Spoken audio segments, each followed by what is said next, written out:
The protagonist of this story had only one desire in life: to reach the very peak of martial arts. But as time went on, he realized that even if he spent his entire life training, it would never be enough to achieve his dream. He simply wasn't destined to reach the summit of martial mastery. Still, because of his deep desperation, he refused to give up. He decided to chase an ancient legend. A tale from long ago about a divine dragon that guarded a golden fruit said to grant immortality to whoever consumed it. After a fierce and deadly battle against the divine dragon guardian, he finally reached the sacred place where the legendary fruit was said to grow. He could hardly believe it. The golden fruit of legend was real. Its radiant golden light illuminated the surroundings, exuding a mysterious divine aura. Exhausted from the long fight, he sat atop the corpse of the slain divine dragon, his eyes fixed on the glowing fruit. After catching his breath, he slowly stood and approached the tree. Confidence filled his chest. With this fruit, he believed, he could finally reach the peak of martial arts that he had dreamed of all his life. Without hesitation, he plucked the golden fruit and began to eat it. The moment he swallowed, a strange and powerful energy surged through his body. His veins throbbed, his blood boiled, and his entire being trembled as if being reforged by divine power. It was then revealed that this man's name was Gilphus L. Dragon, the one hailed as the strongest human in the entire world. But decades later, Gilphus L. Dragon had grown old. Now lying weakly on his bed, he was surrounded by his children and grandchildren. They whispered that his time was near and that they must accept that he would soon pass away. His eldest son, Gilliam, held his father's hand tightly. Gilphus, the current head of the L. Dragon family, told his son that he didn't want to see sadness on their faces, that his time had simply come. Gilliam forced a smile, his voice trembling as he said that the manor had already grown gloomy when their mother passed away, and it would be even lonelier once their father was gone. But Gilphus gently reminded him not to let weakness consume him, not to be swallowed by grief. Then, as silence filled the room, Gilphus thought back to the golden fruit.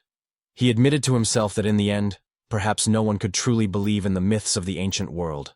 Yet he still felt fortunate, for he had lived long enough to have a family of his own.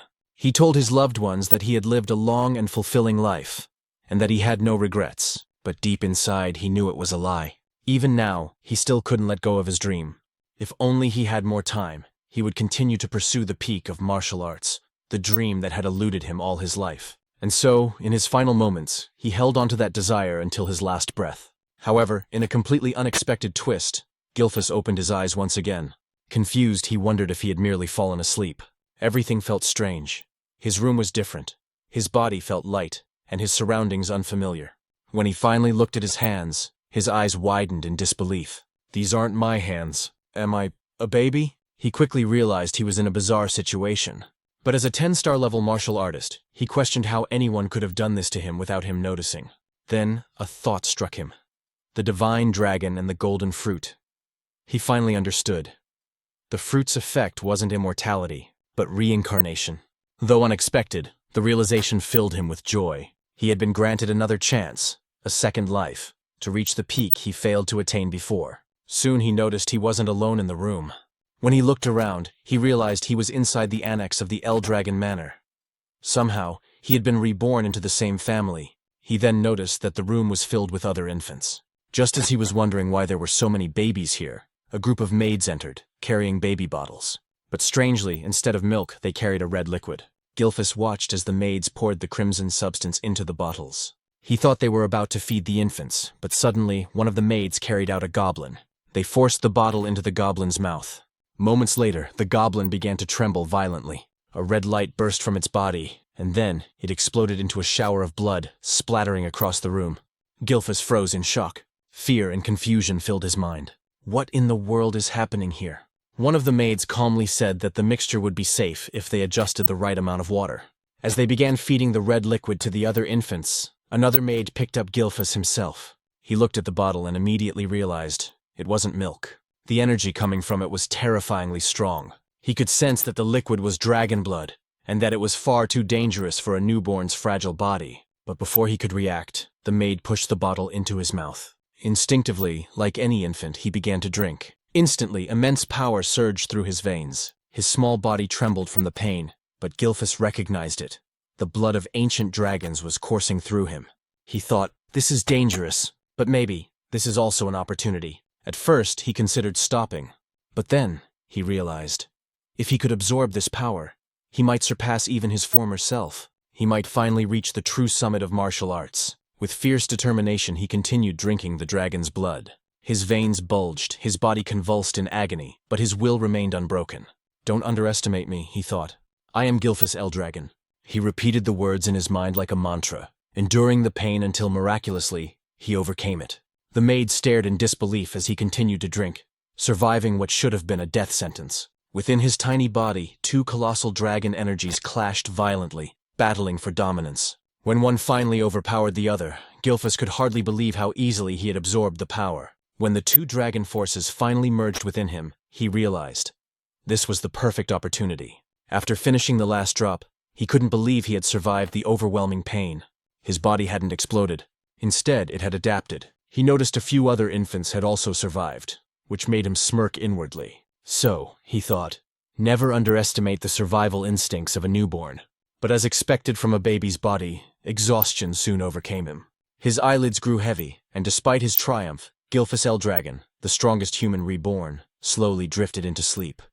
After 7 years, he was now undergoing intense physical training. While doing one-handed push-ups, a massive boulder was balanced on his feet. When he finally reached his 1000th count, he kicked the boulder upward, and as it came crashing down onto his back, Gilphus couldn't believe the strength his body now possessed. Gilphus Eldragon, the former family head of the Eldragon clan, now lived under a new name, Zeke Eldragon. Zeke thought about how he had achieved such physical power at a young age, realizing it was all thanks to the ancient dragon blood flowing in his veins. It was said that every being in this world possessed something called a source of power, but the ancient dragon blood that had been given to them as infants contained a tremendous amount of that power. Those who survived drinking it developed bodies far stronger than ordinary humans.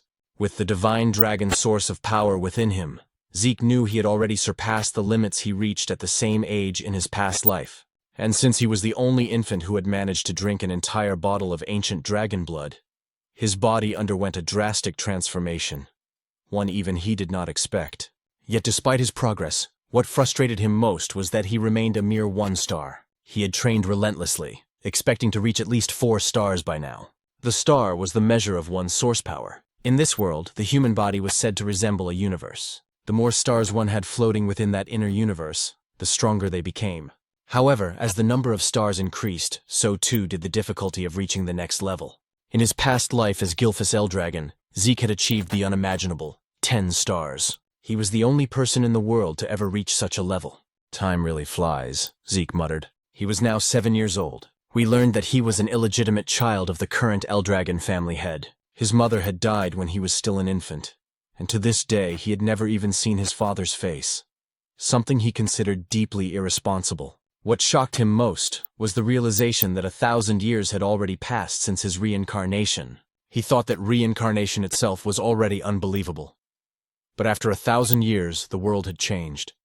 It had become a true survival of the fittest era. The greatest proof of this was the practice of feeding infants the blood of ancient dragons, followed by a ritual known as the Dragon Trial. Only those who survived both the drinking of dragon blood and the Dragon Trial were deemed worthy to receive education and training as Eldragon warriors. Naturally, Zeke should have been one of them. Yet, whenever he asked the servant assigned to take care of him why no instructor had ever been sent to train him, the servant would only say that he wasn't allowed to answer such questions. Even after turning 7, Zeke had never received a single lesson. "Isn't that strange?" Zeke wondered aloud. Every child who survived the Dragon Trial was supposed to begin combat training. Everyone except him. Day after day, he lived alone with only a servant by his side. When he confronted the servant about it, the servant merely asked what was wrong with that arrangement. Zeke sighed and said that for now, conditioning his body was more important than combat training anyway. After all, he could teach himself if he wanted to. He had once been a 10-star warrior in his past life. Zeke then requested information about the other surviving infants or anything about the main family that could help him. But once again, the servant refused, saying she wasn't permitted to disclose such information. Frustration clouded Zeke's face. "Will you always refuse to answer me?" he asked sharply. The servant's firm and repeated that she couldn't speak of such matters. "Isn't it cruel?" Zeke asked bitterly. "Treating me like this?" But the servant explained that he was only following orders, her duty being to attend to Zeke's daily needs, nothing more. The servant, a 3-star level practitioner, could have easily taught Zeke basic combat techniques. Yet Zeke had no interest in such trivial lessons. After 7 years of living with this maid, he had grown used to the same lifeless responses. Finally, Zeke decided to leave and head into the forest. The servant said nothing, merely watching as Zeke walked away. So, she's really going to let me go? Zeke thought, a hint of irritation in his tone. Deep in the forest, Zeke uprooted wild poisonous herbs and ate them without hesitation. As before, the taste was vile, but this was part of his training method. Then suddenly he noticed something. He took a deep breath, forcing himself to stay calm as he repeated to himself, "Be patient, be patient." He could feel someone, or something, watching him from afar, observing his every move. No matter how hard he tried, he couldn't shake the presence. After a few moments, Zeke sighed. "They followed me all the way here, huh?" When he could no longer stand it, he called out, "You might as well come out if you've got something to say." Then he moved into the tall grass, hiding himself. Moments later, while crouched in the grass, Zeke sensed a dark, oppressive aura nearby. When he looked toward the source, he saw a creature known as an anger boar. What is that aura? He wondered. The black mist surrounding the beast was something he had never seen before, not even 1,000 years ago. As the anger boar grazed on the grass, Zeke suddenly stood and revealed himself, startling the beast. It charged at him immediately, and rather than fear, a smile formed on Zeke's face. He was genuinely thrilled to fight it. The boar lunged forward, but Zeke swiftly dodged, gathering golden energy into his fist. With a powerful strike, he unleashed an explosion that tore through the anger boar's body. He couldn't help but grin at the sight. His attack had been far stronger than he expected. Even as a 1-star, his power surpassed that of most practitioners at the same level. Hoisting the slain creature over his shoulder, Zeke muttered, "It'll be even better once I raise my star level." He was tired of 7 years of being ignored and isolated by the Eldragon family. He wondered if it was time to leave and travel on his own, maybe even venture toward the ocean. Meanwhile, in the distance, a cloaked man watched from the shadows. "What's going on with that boy?" he muttered. Even without formal training, he's reached 1-star level, and he killed that anger boar with a single strike. What puzzled the man even more was how Zeke managed to sense his presence. "That child isn't ordinary," he said quietly. He recalled that Zeke's mother had died young, and his father, the current family head, had shown no interest in him. Without proper guidance, the boy shouldn't have grown this strong.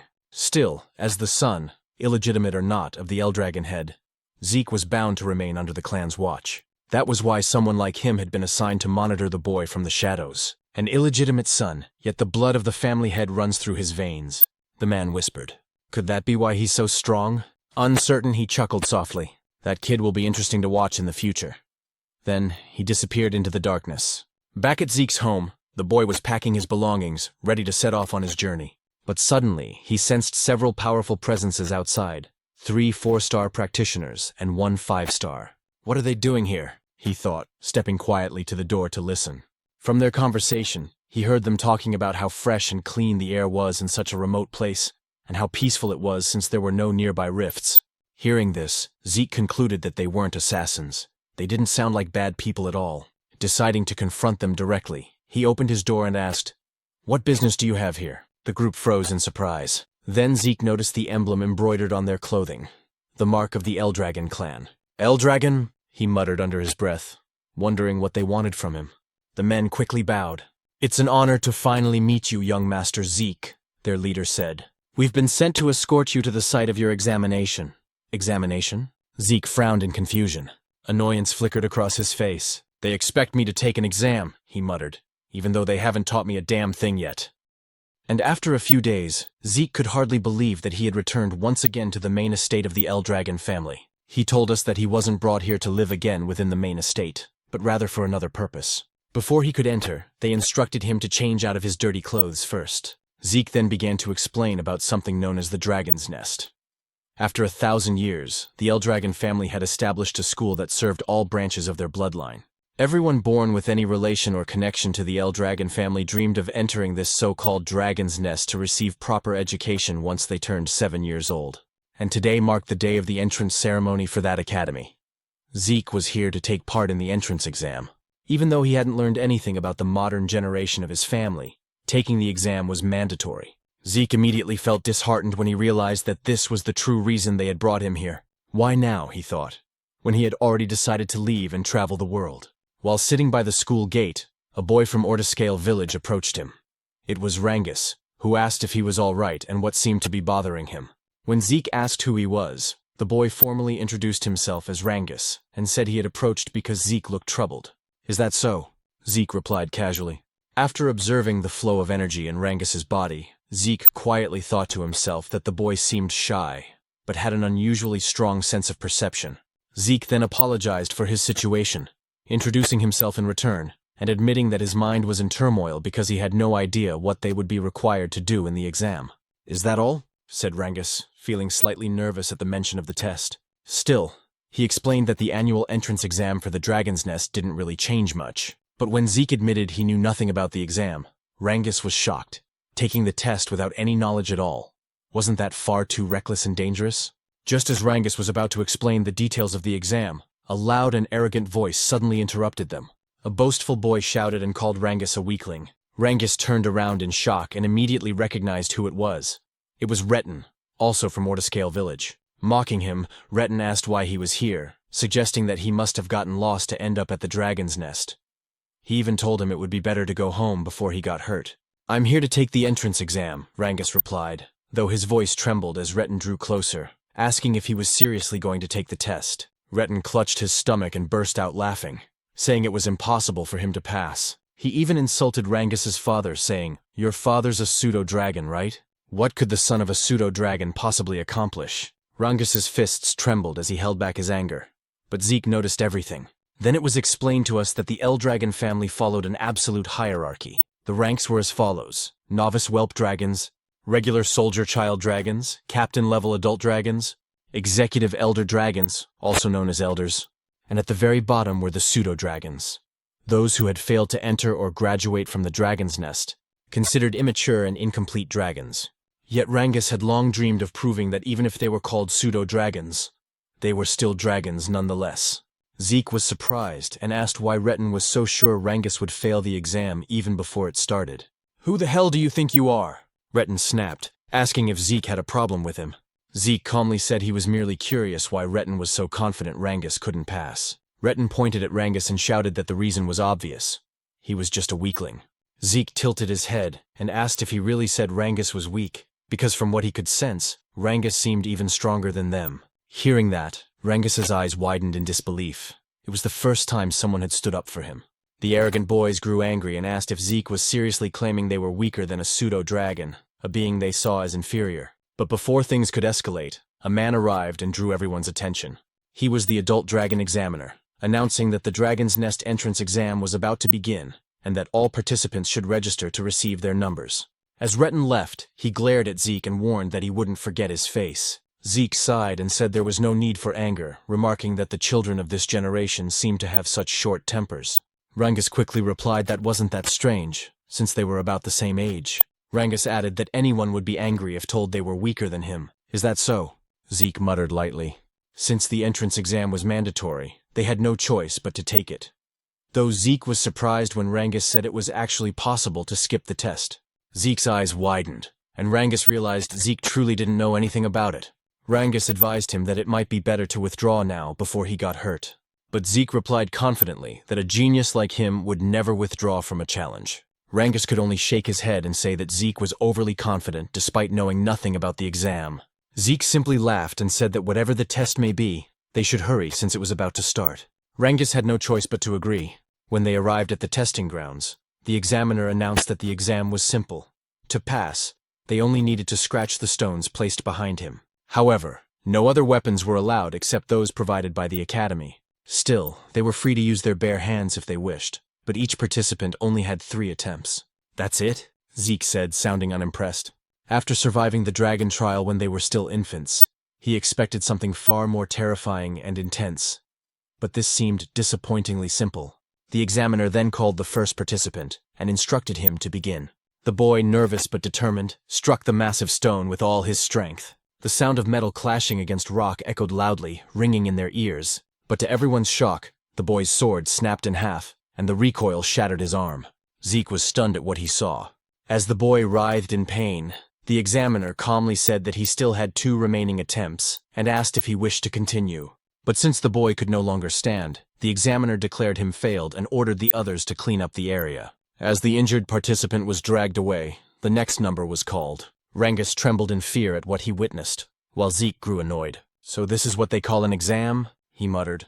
He then asked what kind of stones they were using. It was explained that the stones possessed regenerative properties.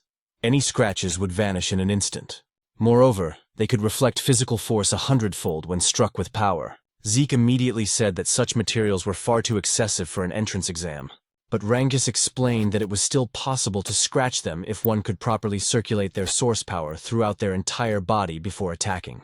"I see," Zeke said. He realized that the circulation of source power was far more important than martial arts skills in this exam. After glancing at the other participants, he thought that only a few would be able to pass, including those arrogant boys. As the exam continued, more and more failed than passed. Many were injured badly due to the stone's ability to reflect ordinary physical attacks. Then, after a few moments, the examiner called out Zeke's number. "It's my turn," Zeke said with a calm smile. Rangus, still nervous, asked if he really had no intention of withdrawing. But Zeke simply walked forward, telling him not to worry. As he approached the examiner, the man's eyes widened in shock. Zeke's aura began to flare up, faintly revealing the might from his previous life as Gilphus. The examiner told him to step forward and choose a weapon, but Zeke said it wasn't necessary. His fists alone would be enough. The crowd murmured in disbelief. No matter how skilled he might be in circulating source power, they thought, there was no way he could scratch the stone with his bare hands. His fists would surely shatter instead. Some of them said that not only Zeke's fists, but also his arms would be destroyed, which made Rangus extremely nervous for him. Along with his fear came anger toward himself, thinking he should have forcibly stopped Zeke to prevent him from getting hurt. The examiner then gave the signal to begin. As Zeke approached the massive stone, he placed his hand on it, noting that this was the first time he had ever seen such a material. He thought to himself that it must have been formed over 1,000 years ago. And even now, there were still many things about the current generation that he didn't fully understand. But that didn't matter anymore. He immediately gathered his source power into his fist. While Rangus trembled with anxiety about what might happen to Zeke, our protagonist was actually filled with excitement, because for the first time, he could use his full strength. He decided to use the mysterious stone to measure his current power. Rangus's eyes widened once more as Zeke unleashed the first form of the Dragon Destruction combat technique, Burst Strike, against the stone. A tremendous surge of energy erupted from the impact. Fragments of the shattered rock flew everywhere, and the violent wind from the blast sent dust and debris swirling through the air. In awe yet on guard, Rangus quickly shielded himself from the aftermath, while the examiner's eyes widened in disbelief at what he had just witnessed. As the dust began to settle, Zeke stood there with a smile on his face, remarking that the technique he used still seemed too much for his current strength. Despite the severe injuries to his hand, he laughed at himself, realizing he still needed much more intense training. The other participants were speechless at what they had seen. Retin looked both shocked and annoyed that Zeke had destroyed the enchanted stone. A woman watching commented that Zeke was truly interesting. While the others still couldn't get over what had happened, Zeke waited happily for the examiner to announce the results. But the examiner was still in shock. The stone Zeke had destroyed was known to regenerate itself, and the only ones capable of breaking it were supposed to be those who had already reached the 4-star level or higher. Yet now, a mere child stood before him, having done what seemed impossible. "He's just an illegitimate son," the examiner muttered to himself, then wondered if Zeke's ability came from the blood of the family head that still flowed within him. He also realized that the technique Zeke used seemed strangely familiar. Still dazed, the examiner didn't respond right away, so Zeke called out to him impatiently, asking for the result. Snapping back to his senses, the examiner finally declared that Zeke had passed the test. One of the examiners then handed Zeke a small bottle containing a green liquid. Curious, Zeke asked what it was, but the man only asked if he could leave already since Zeke was blocking the area. Annoyed, Zeke frowned and muttered if everyone in this generation was this rude. Before he could complain further, Rangus ran up to him with excitement, praising Zeke's performance. Zeke proudly grinned and said it was nothing but peanuts. Zeke then asked what the liquid was, and Rangus explained that it was a healing potion, the standard potion of the Eldragon family. "Healing potion?" Zeke repeated. Rangus confirmed it, but since Zeke was an illegitimate son of the family, he suspected it might be poison. However, since Rangus had vouched for it, he wondered if it might actually be a spiritual medicine. The elixir, known as Cloud-Piercing Clarity Wood, was made from extremely rare materials, herbs found only in secret realms, along with the pure source power of divine beasts and the essence of elusive phantom beasts. When used, it could heal not only fresh wounds but also old scars and injuries. On top of that, it could enhance one's source power. Because the ingredients were so rare and the process so complex, such elixirs were rarely seen. After drinking it, Zeke was amazed by its immediate effect on his body. "Is this really a spirit medicine?" he asked Rangus. Rangus replied that he didn't know what spirit medicine meant, but he was certain that the Eldragon family's potions were of far higher quality than any commercial ones outside their domain. Rangus then asked if the potion's effect surprised Zeke that much. "Of course," Zeke said, explaining that it healed both his serious injuries and the strain from his training. Still, he noticed that unlike spirit medicine, it didn't seem to boost his source power. Rangus, on the other hand, said he was even more amazed by Zeke himself, to which Zeke chuckled and told him not to joke. Zeke thought to himself that the potion's existence showed how far knowledge had advanced over the last 1,000 years. Rangus praised Zeke's strength again, and Zeke declared that his dream was to become the strongest of all. Soon, the examiner announced that Retin had also passed the test, as well as his companions. Zeke expected as much, but then Rangus trembled nervously when his number was called. Despite his fear, he gathered his courage and walked to the front. Watching his stiff movements, Zeke wondered why Rangus was so nervous, then shouted to encourage him, telling him to trust himself. Embarrassed, Rangus asked him to lower his voice. When Rangus chose a sword as his weapon, Zeke watched closely, wondering what he was doing. Once the examiner gave the signal, Rangus attacked the stone, but as he expected, he failed on his first try. Determined, he stood again for another attempt, but his strike bounced off the stone, causing him to lose his balance and fall. His hands trembled from the stone's reflective ability. Retin and his group burst into laughter, saying it was just as they expected. The son of a pseudo-dragon was nothing more than a pseudo-dragon himself. They mocked him, telling him to give up. Retin even sneered at Zeke, asking if this was the same man he claimed could pass, and if Rangus was truly stronger than them. Zeke stayed silent for a moment, then told them to stop spouting nonsense. The examiner informed Rangus that he only had one attempt left, and asked if he still wanted to continue. Rangus couldn't answer. Overwhelmed by embarrassment and the ridicule of others, he lowered his head. But then Zeke walked up to him and asked what he was doing. He questioned why Rangus was using a sword instead of a spear, why he would choose a weapon that didn't suit him, and why he would take a test without any plan at all. Retin watched mockingly as Zeke told Rangus that in his current condition, he wouldn't even scratch the stone no matter how many times he tried. Retin and his group laughed again, calling Zeke an idiot, reminding him that Rangus knew nothing about using a spear. His weak father only ever taught him swordsmanship, they said, and switching weapons now wouldn't change the outcome. But Zeke ignored their jeers and called out to the examiner, asking if it was against the rules to change weapons. The examiner said it wasn't. "Then Rangus is lucky," Zeke said with a grin. He turned to Rangus and asked if he trusted him. Memories of all the humiliation he and his father had suffered flashed through Rangus's mind. Gritting his teeth, he stood tall and said he would trust Zeke. He would fight with a spear just as Zeke told him to. Rangus told us that his father never managed to enter the dragon's nest. Because of that, people called him a pseudo-dragon and laughed at him. But despite all the humiliation, his father endured everything just to raise Rangus properly. That's why Rangus swore to prove to everyone that he, Rangus, the son raised with care by his father, is also a true dragon. He stood up once more, gripping the spear tightly in his hands, and declared that today, he would prove that neither he nor his father were fake dragons.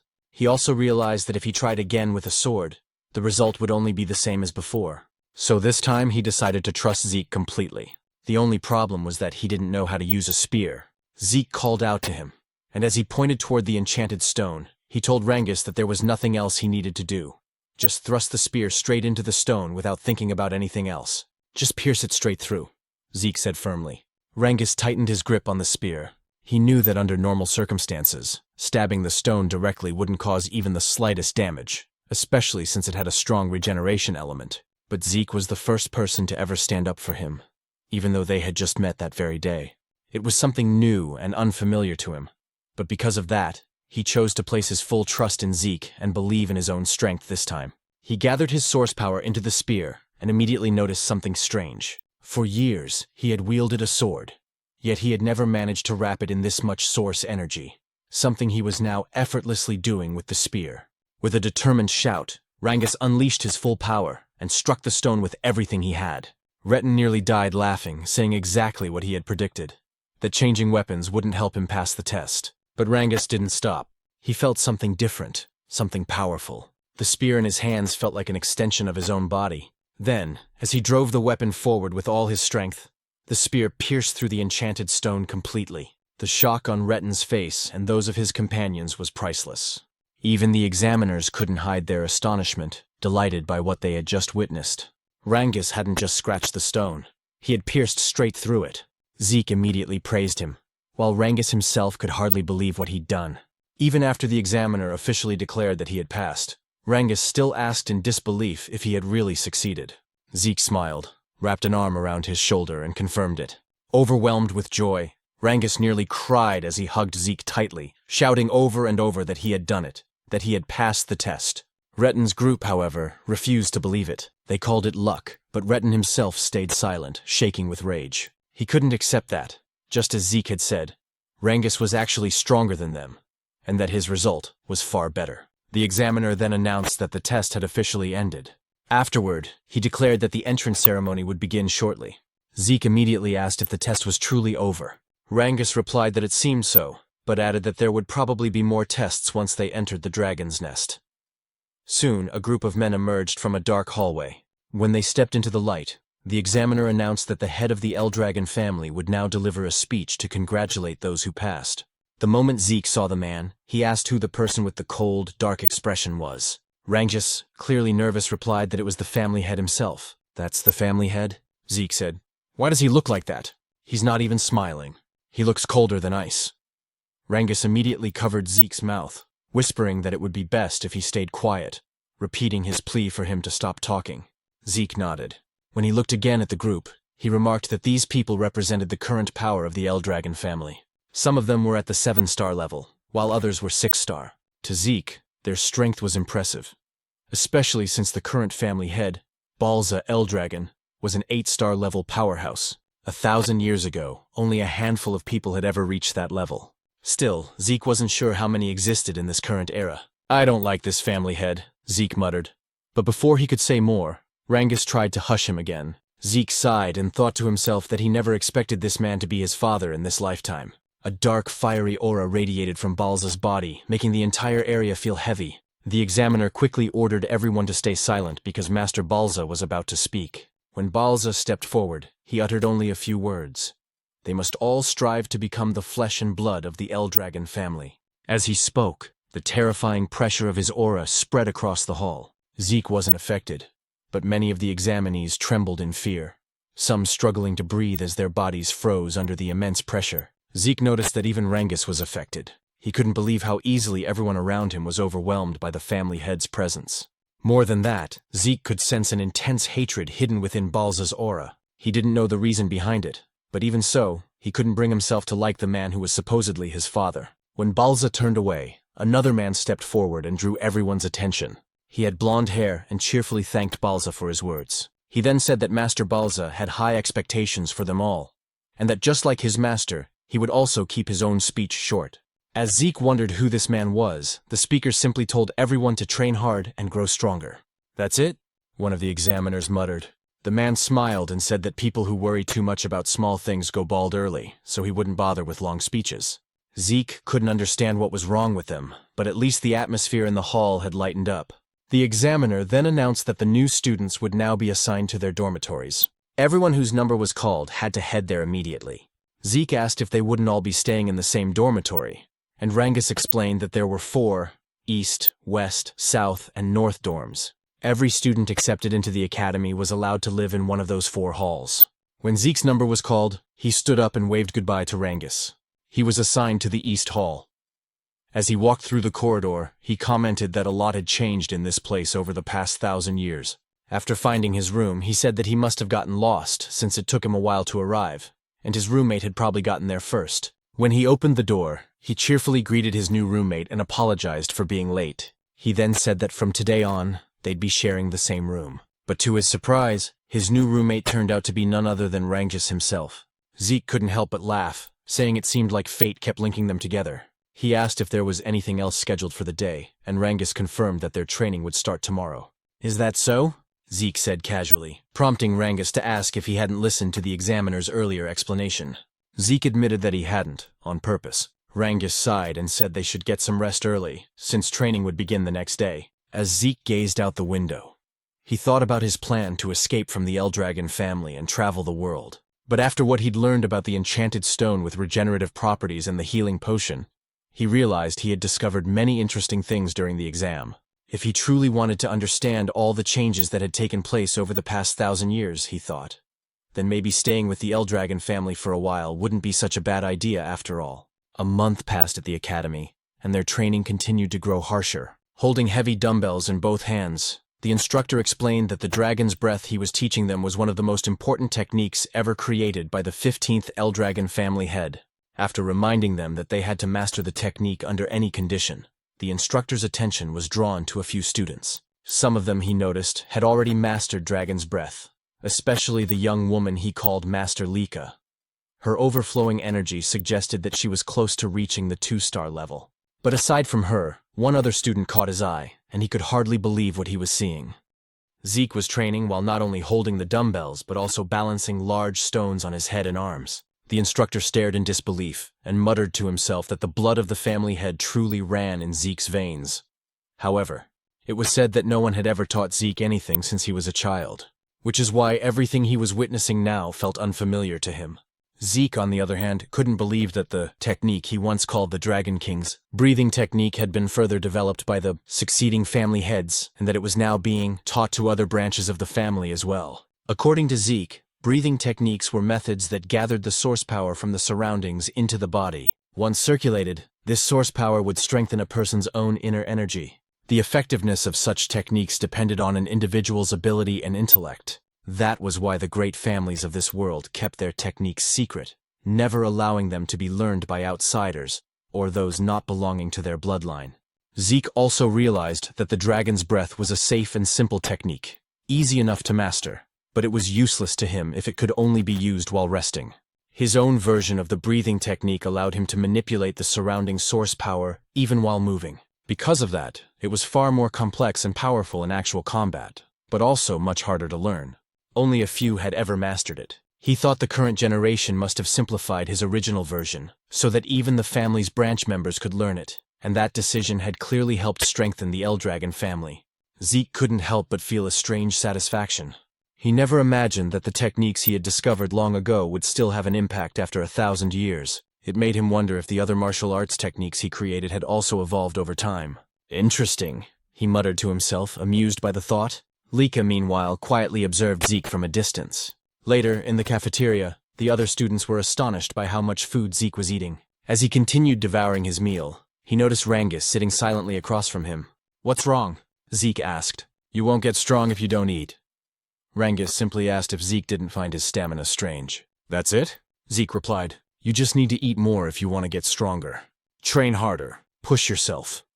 He even offered some of his food to Rangus, but the latter politely declined, saying he'd had enough. As Zeke thought about how some of the students were already well trained even before entering the academy, a girl suddenly approached them. "You're quite impressive," Lika said, her tone calm yet confident. Zeke blinked. "And who are you supposed to be?" he asked casually. Rangus immediately choked on his food, whispering nervously, "You don't know who she is? That's Master Lika, the daughter of the family head, Lord Balza." "Oh," Zeke said indifferently. "What do you want me to do about that?" "I don't know her." Rangus began sweating profusely. "You can't talk like that. Master Lika is one of the candidates to become the next family head. She's not someone you can just speak to casually." "Is that so?" Zeke replied. "Well, I'm a family head's child too." "An illegitimate one, though?" Rangus froze in shock while Lika looked at him curiously. "Is that true?" she asked. "You're really the family head's illegitimate son?" The narrator's voice continued. Lika Typhona Eldragon, one of the candidates to inherit the Eldragon family, was now standing before Zeke herself. "Why would I lie about that?" Zeke said, shrugging. Lika frowned slightly. "Then tell me, how could an illegitimate child like you destroy the magic stone with your bare hands? How could someone not from a renowned family possess such strength?" "Because I'm Zeke," he replied confidently, turning back to Rangus. "Stop staring and finish your food." Both Lika and Rangus fell silent for a moment. Then, Lika suddenly smiled. "You really are an interesting person," she said before sitting down beside him. "How about serving under me? I'll make you one of my followers." Zeke raised an eyebrow. "What exactly do you mean by that?" "I want you to join me," she said. "Be my ally and I'll be your backer. Every illegitimate child needs allies and influence, don't they? Use your strength to help me become the next family head. And once I do, I'll help you achieve your own dreams. Zeke didn't even hesitate. No, he said flatly. Lika frowned again.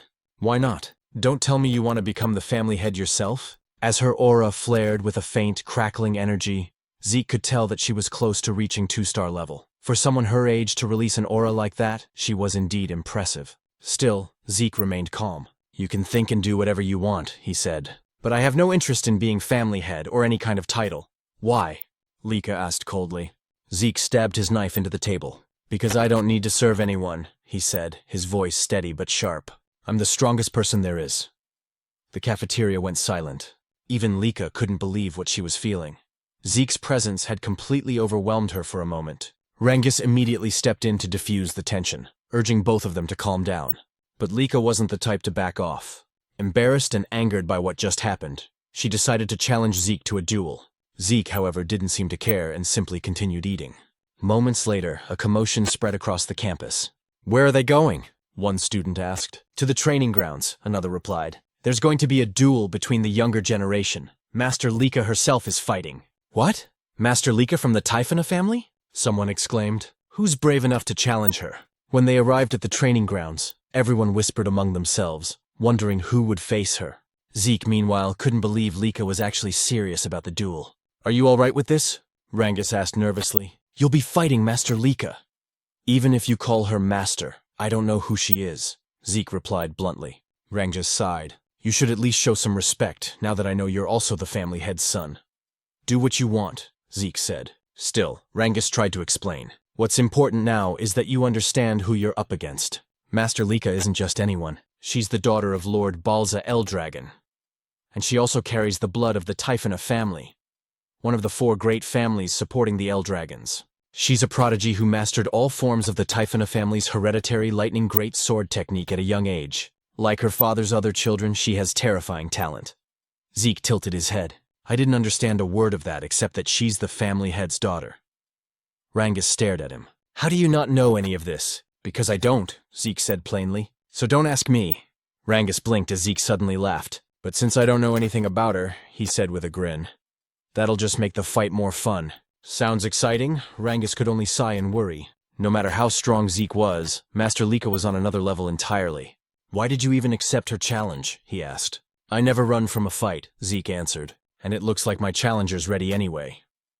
At that moment, Lika stood with her sword planted firmly in the ground. Her aura flared, lightning crackling faintly around her. Are you two done talking? She asked coldly. Lika shouted, asking if they were finally done talking, and Zeke replied that he was ready. Rangus, trembling in fear and shock, immediately ran away from them, warning Zeke to be careful in their fight. Zeke then turned to Lika and asked why she was so determined to fight him. Lika explained that she wanted to become the next family head of the Eldragon family, and to achieve that, she needed to defeat Zeke and make him one of her followers. What do you mean by that? Zeke asked, wondering what his connection was to her dream of becoming the family head.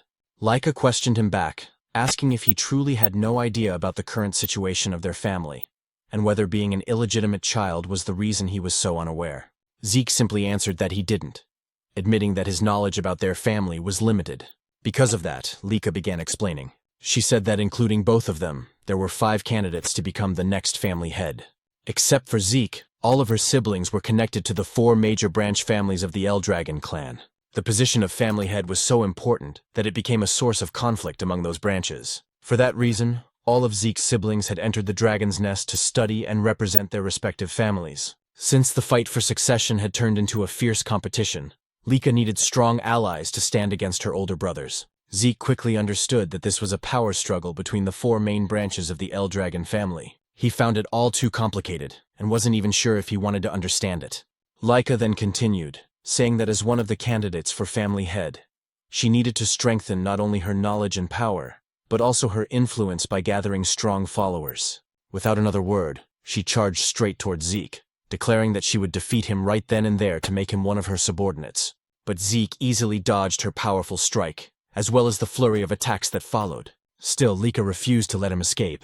The onlookers couldn't believe what they were seeing. The speed of their movements was incredible. Lika's attacks, despite her heavy greatsword, flowed so smoothly and rapidly that it seemed almost effortless. As they watched the battle between the siblings, The crowd began to murmur about Lika's precise control over her source power, noting how her strikes were becoming faster and stronger over time. They could only marvel at the power of a true daughter of the family head from one of the main branches. Some even said the fight's result was already obvious. What they didn't know, however, was that Lika herself was growing increasingly frustrated. She couldn't understand how Zeke kept dodging every single one of her attacks, or why it felt like he was simply toying with her. Rangjus, who was watching from a distance, couldn't help but be amazed, his earlier worries fading away as he saw Zeke's calm movements. Zeke then remarked that the martial arts Lika was using were unlike anything he had seen before. He admitted that her movements were far faster than those of any ordinary one-star level fighter. But Lika, irritated, shouted for him to stop talking and focus on their fight. Zeke clenched his fist and said he was already focused, and that was exactly why he could unleash such a powerful strike so easily. His punch landed squarely, and Lika immediately gagged from the force. She fell to her knees, gripping her sword and stomach in pain. The spectators gasped and began whispering among themselves, wondering how Zeke managed to avoid all of Lika's attacks and who this mysterious boy truly was.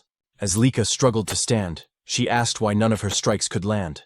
Compared to other one-star fighters, she knew she was much faster. So logically, Zeke shouldn't be able to keep up. Zeke admitted that she was indeed faster than any one-star he had ever seen. But in his eyes, she was still just a one-star. "You're a one-star too," Lika snapped, saying that Zeke shouldn't be able to match her speed and movements. "There's a simple reason for that," Zeke replied. "Your breathing, the movement of your eyes, even the shift of your muscles. I can read them all. By observing these small details, I can predict your next move. It's all based on experience." "Don't make me laugh," Lika shouted, launching another fast strike toward him. But Zeke easily dodged again, saying that just like his words a moment ago, he could see and read her every move. In the next instant, he countered with another powerful attack that sent Lika crashing into the wall with a violent force. The spectators screamed in shock, asking if Lika had really been defeated. "Master Zeke, that was amazing! You beat Master Lika!" Rangjus shouted in excitement, but Zeke calmly said that it wasn't over yet. Their fight wasn't finished. As the dust cleared, Lika stood once again, bruised but defiant. Zeke noted that she had focused her source power into her core, allowing her to endure his attack without suffering serious damage. He smiled slightly and admitted that Lika was truly an extraordinary girl. "That's enough, Master Lika," Rangjus pleaded. But Zeke told him to move back, warning that he could get caught in their next exchange. Zeke then noticed an intense surge of aura flowing from Lika. He wondered if she had just advanced to the 2-star level. The spectators noticed it too. They couldn't be mistaken. The glowing mark on her body was proof that she had indeed become a 2-star with a white aura. The 2-star level was a stage where one could channel source power into their martial arts, even manifesting it outside their body as aura. Lika thanked Zeke, saying that because of him, she had achieved the 2-star level earlier than expected. "But because of that," she declared, "you no longer have any chance of winning." With her aura blazing, she charged towards Zeke, her great sword surrounded by radiant power. Zeke only laughed. He looked genuinely thrilled. "You've really improved," he said with excitement, dodging another rapid strike. "Your speed is incredible now." But his expression suddenly changed when he felt a sting on his cheek, a shallow cut. "I know I dodged that attack," Zeke thought to himself. Lika smirked and asked if he could finally see the difference in their strength. "This is my true ability," she said proudly. "Now that I've become a full 2-star and gained my aura, I'll show you the real power of the true Thunder Greatsword technique." "Oh, then I get to witness a martial art I've never seen before," Zeke said, smiling in excitement. To him, this was turning out to be the most thrilling and enjoyable moment of their fight. Lika suddenly unleashed the Lightning Greatsword technique. Lightning flash, her sword crackling with blinding golden energy as she charged forward. Zeke was instantly enveloped in a storm of lightning, forcing him to retreat a step back as he shouted, "Wait a second!" What kind of technique was that? How can you manipulate lightning like that? Isn't this too much for a sparring match? Lika smirked, driving her sword into the ground as golden light surged around her. "You seem surprised," she said calmly. Summoning another move, Lightning Net, sparks erupted from the earth, forming a glowing web of electricity that shot towards Zeke, but he narrowly dodged it. As he landed, he muttered to himself, "Her power has grown tremendously. Her strength now is nothing like before. At this rate, this fight won't be easy." The audience murmured in awe, unable to hide their astonishment. Ever since Lika had advanced to 2-star level, the tide of the battle had completely turned. Rangjus, who had been watching anxiously, began to worry. Zeke noticed that Lika's movements were simple, nothing new compared to her 1-star self. but every swing of her blade now carried far greater force. Her lightning greatsword technique was overflowing with power, her aura amplifying each strike. What surprised Zeke even more was the speed. Lika was moving faster than he could have anticipated, and her lightning felt strangely mysterious. Still, he remained confident. Even if she could cloak herself in thunder, he was sure he could counter it. Yet, curiosity filled him. What kind of power was this? What kind of lightning could she command? While evading her continuous assaults, he studied her every move, analyzing her aura and its rhythm. Lika, noticing Zeke's calm smile as he danced away from her attacks, frowned. Still smiling? "You look too relaxed for someone in a duel," she sneered. "Let's see how long that lasts." She dashed forward once more, her sword blazing with light as she used swift thunder, enveloping herself in golden lightning. But again, Zeke evaded at the last moment. She's as fast as lightning itself, he thought, only for Lika to swing her sword mid-charge. The blow struck true this time, sending Zeke flying backward with a powerful shockwave that scattered dust and debris across the field. Rangus gasped and rushed towards Zeke out of sheer panic, but one of the spectators grabbed his arm to stop him. Meanwhile, Zeke stood up, his clothes scorched but his will unshaken. Lika charged again, unleashing another lightning flash, striking him head-on. Yet Zeke still stood tall afterward. How is he still standing?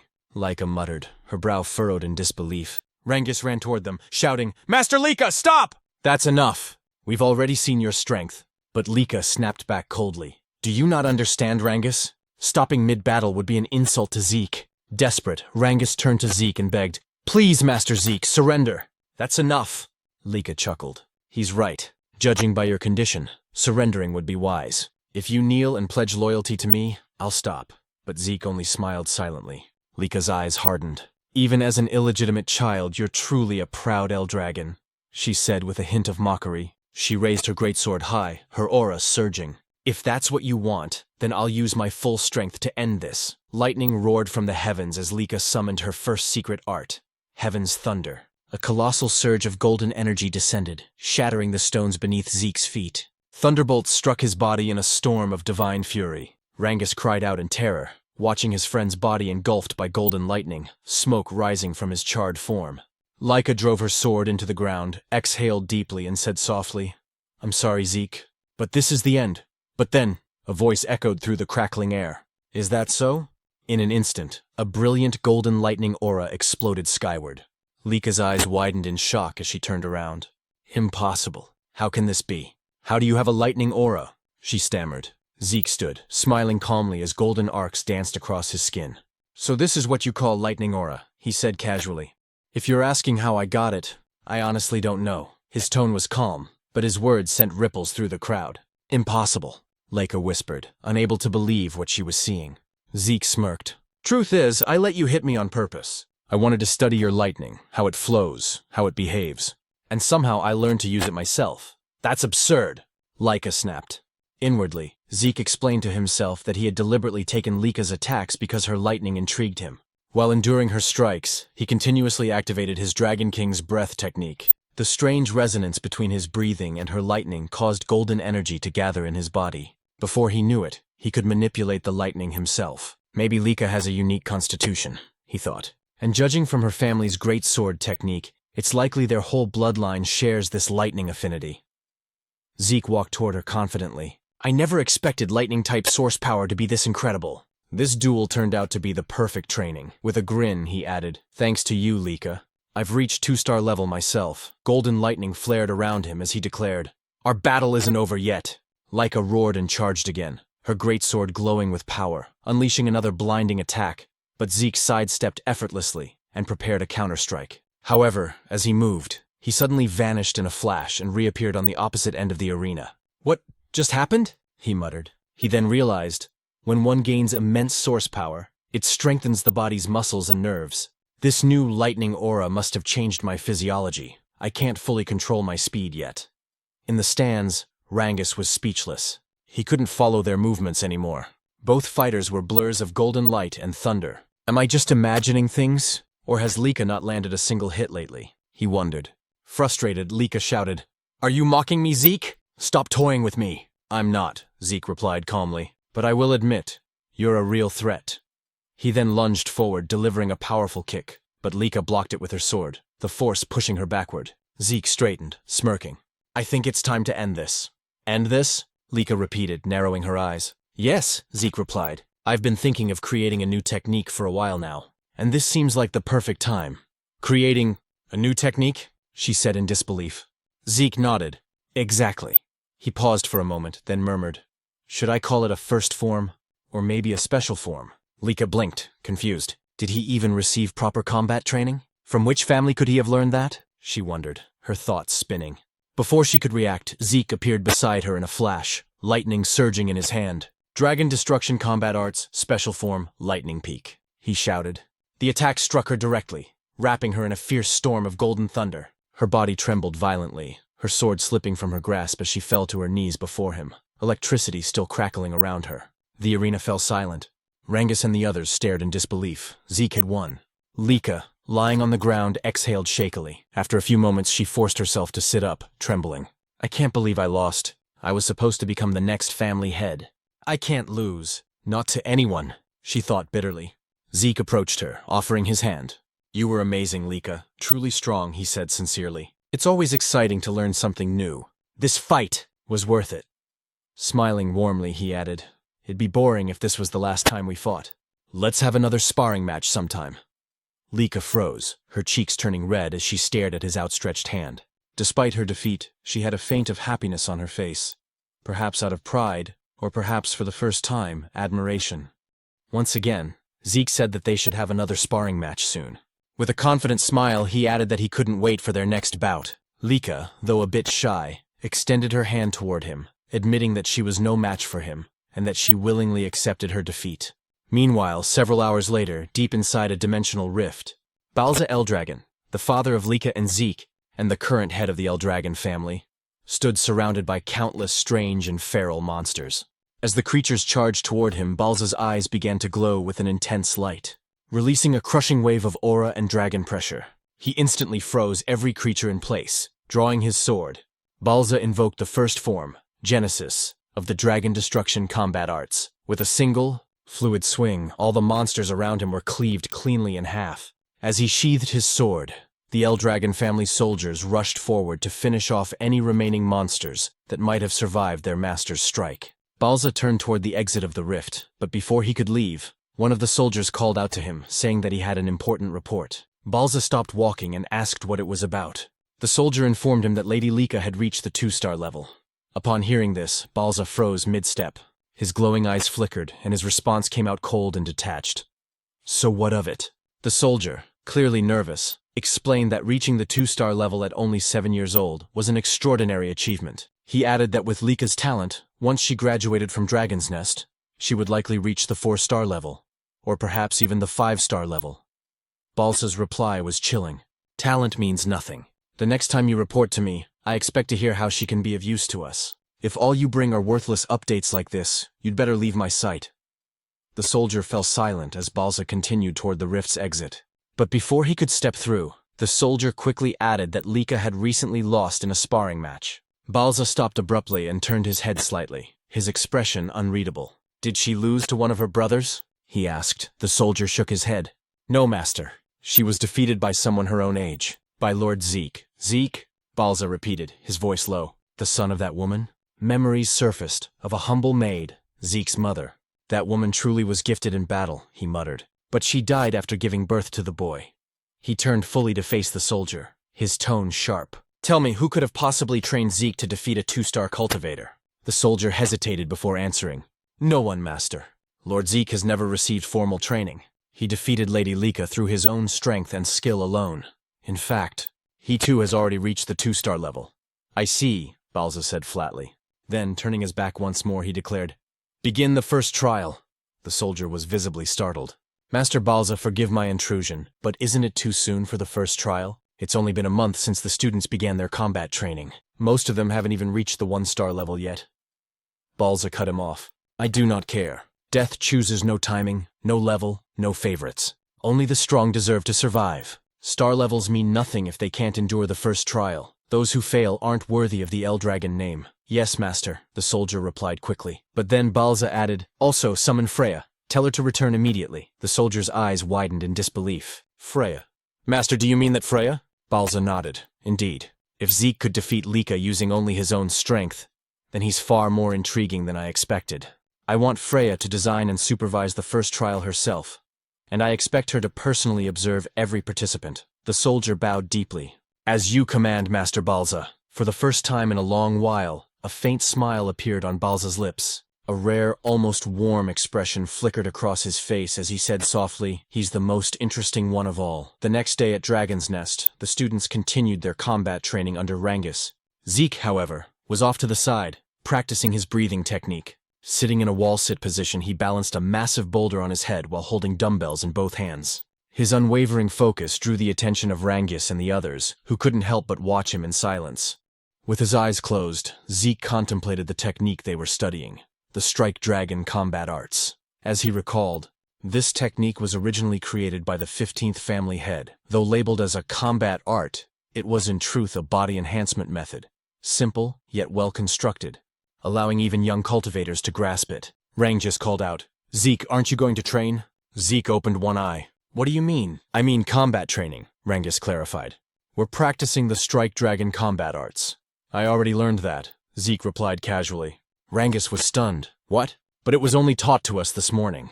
How could you have mastered it already?" "Because I'm me," Zeke said with a smirk. "But what's more important right now is that your source power is flowing incorrectly." "My what?" Rangus asked, confused. Zeke set down the heavy boulder from his head and told Rangus to turn around. Placing his hand on Rangus' back, Zeke channeled his aura through Rangus's body, correcting the flow of energy. "There," he said.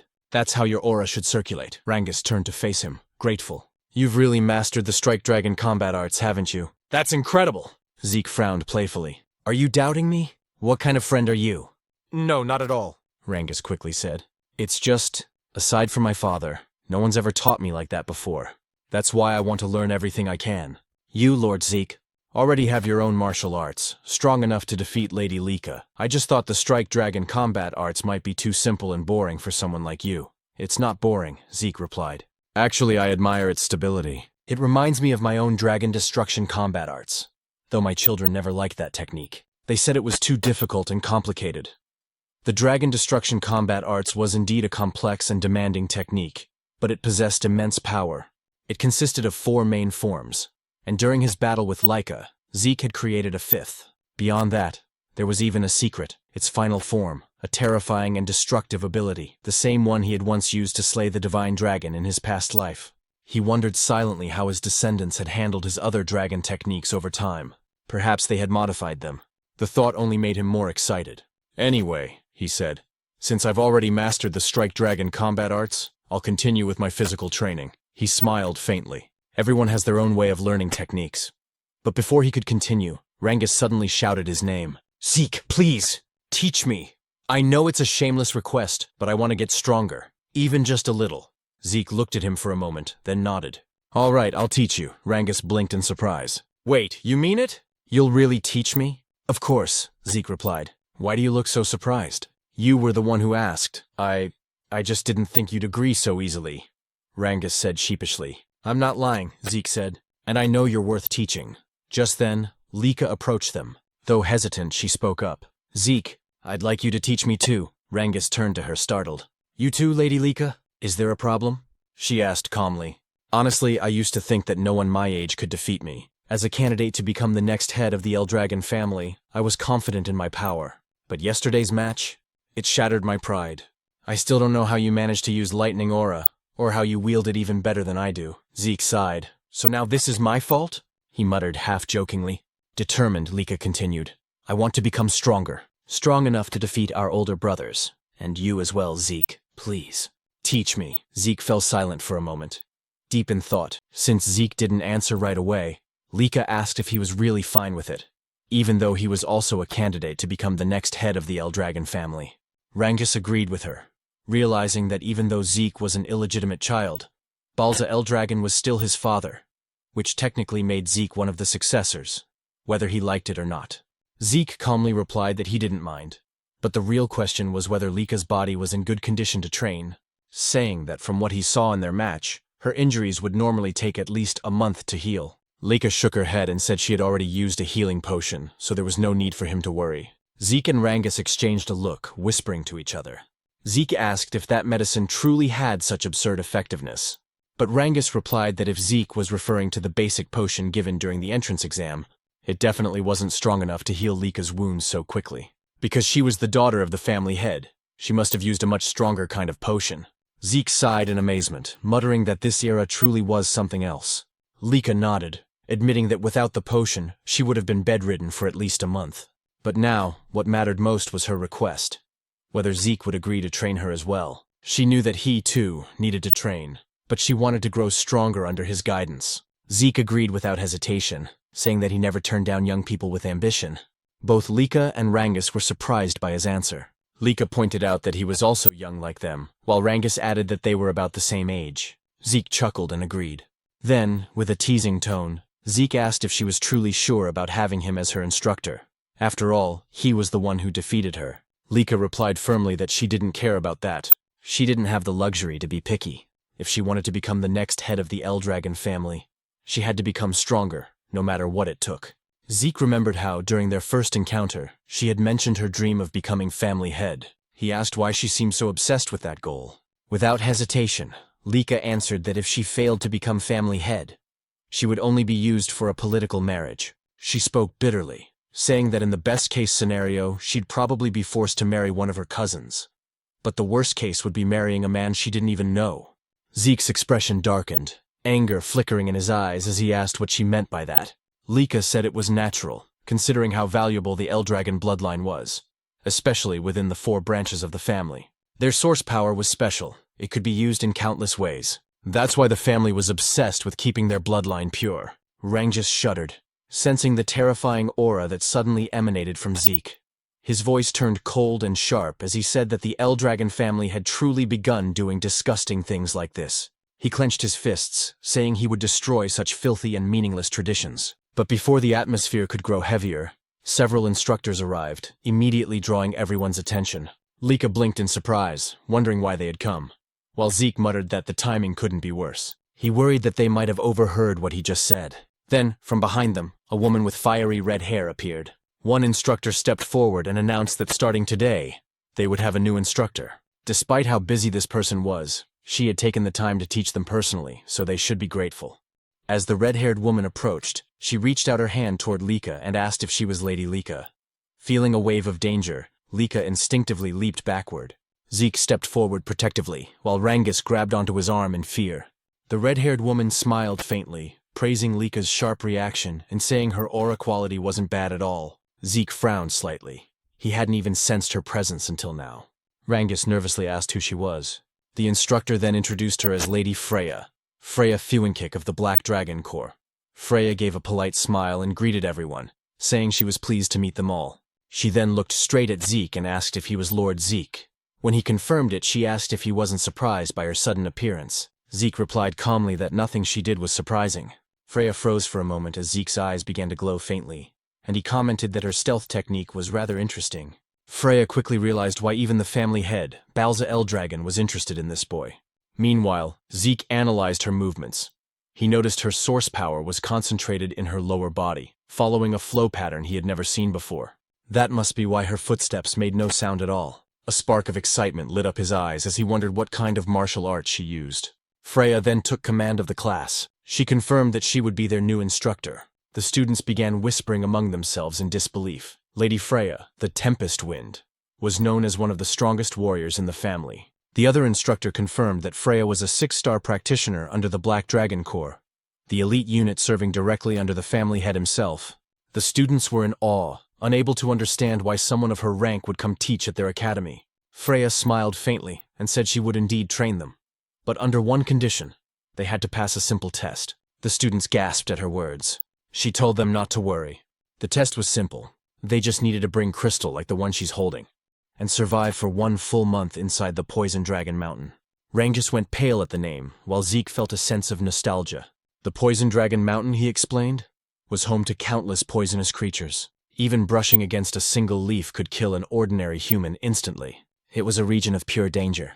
Zeke recalled how, in his previous life, he had often used that place as his personal training ground. Still, he thought this test might be too cruel for young students. Freya explained the rules. Each student would receive 1 crystal orb. If their orb broke or was lost, they would immediately be disqualified. When someone nervously asked what happened to those disqualified, Freya replied bluntly, they would be expelled from the dragon's nest. She added that they didn't need to worry about the poison itself. If they properly used the dragon's breath breathing technique, they would be fine. As long as they held onto their orbs and controlled their breathing, they could survive. Lika pointed out that aside from poisonous plants, there were monsters there too. Freya's eyes turned sharp as she said they would need to defeat those monsters themselves, since that was the only way they could secure food. Without hunting, they wouldn't last even a few days. The students were horrified. Retin muttered that it was impossible. Many doubted whether their basic combat technique, the strike dragon, could even hurt the creatures living there. Freya smirked and told them not to panic. They had 5 days to prepare.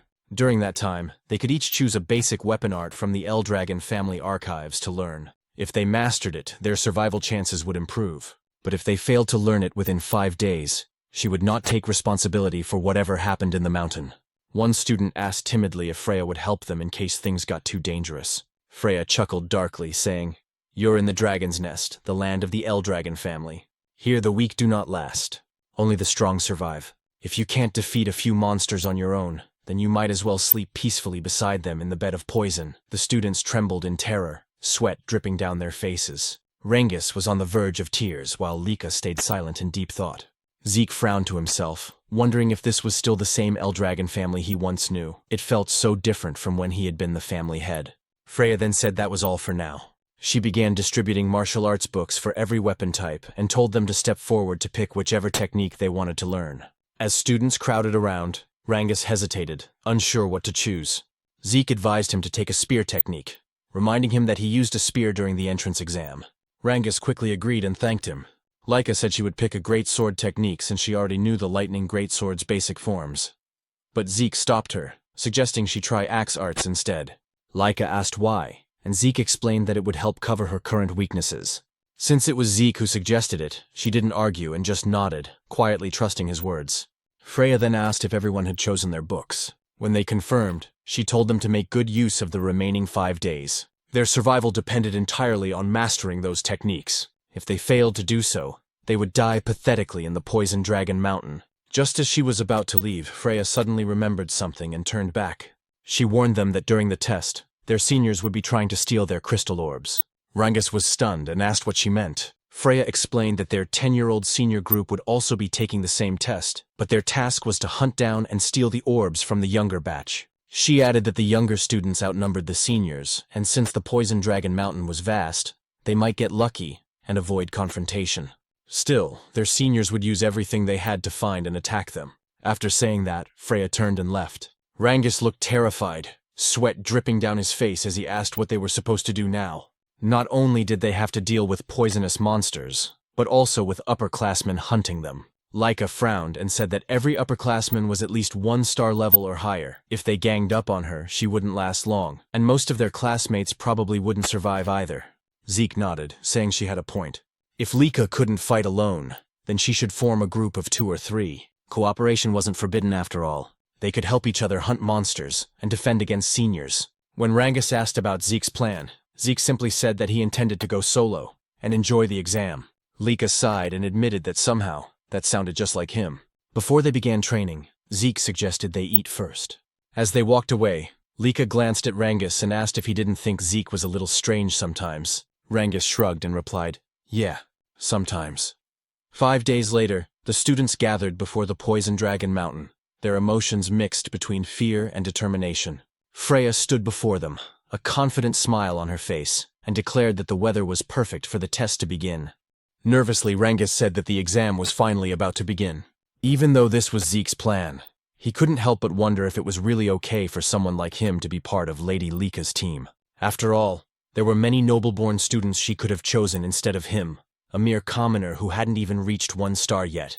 "We're the same, Rengis," said another student. When Rengis turned around, he recognized them as Raymond and Celine. Celine, who came from the East Hall of Dragon's Nest, admitted she was also a commoner, and couldn't believe she'd been chosen to join Lady Lika in the upcoming trial at Poison Dragon Mountain.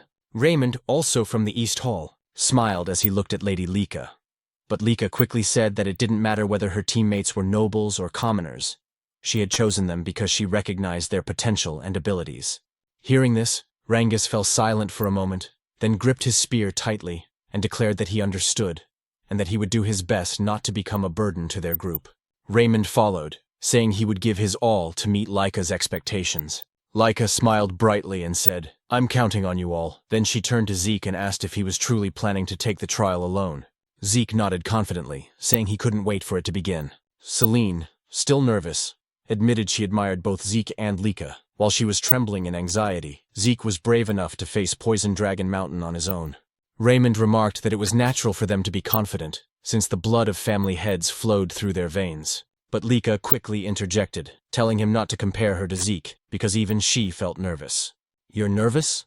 Zeke asked. "Is there even a reason to be nervous? Aside from you, everyone here seems like a group of promising students." However, they all replied that there were plenty of reasons to be nervous about the upcoming trial. Laika then asked Zeke if he truly thought the students she picked were skilled.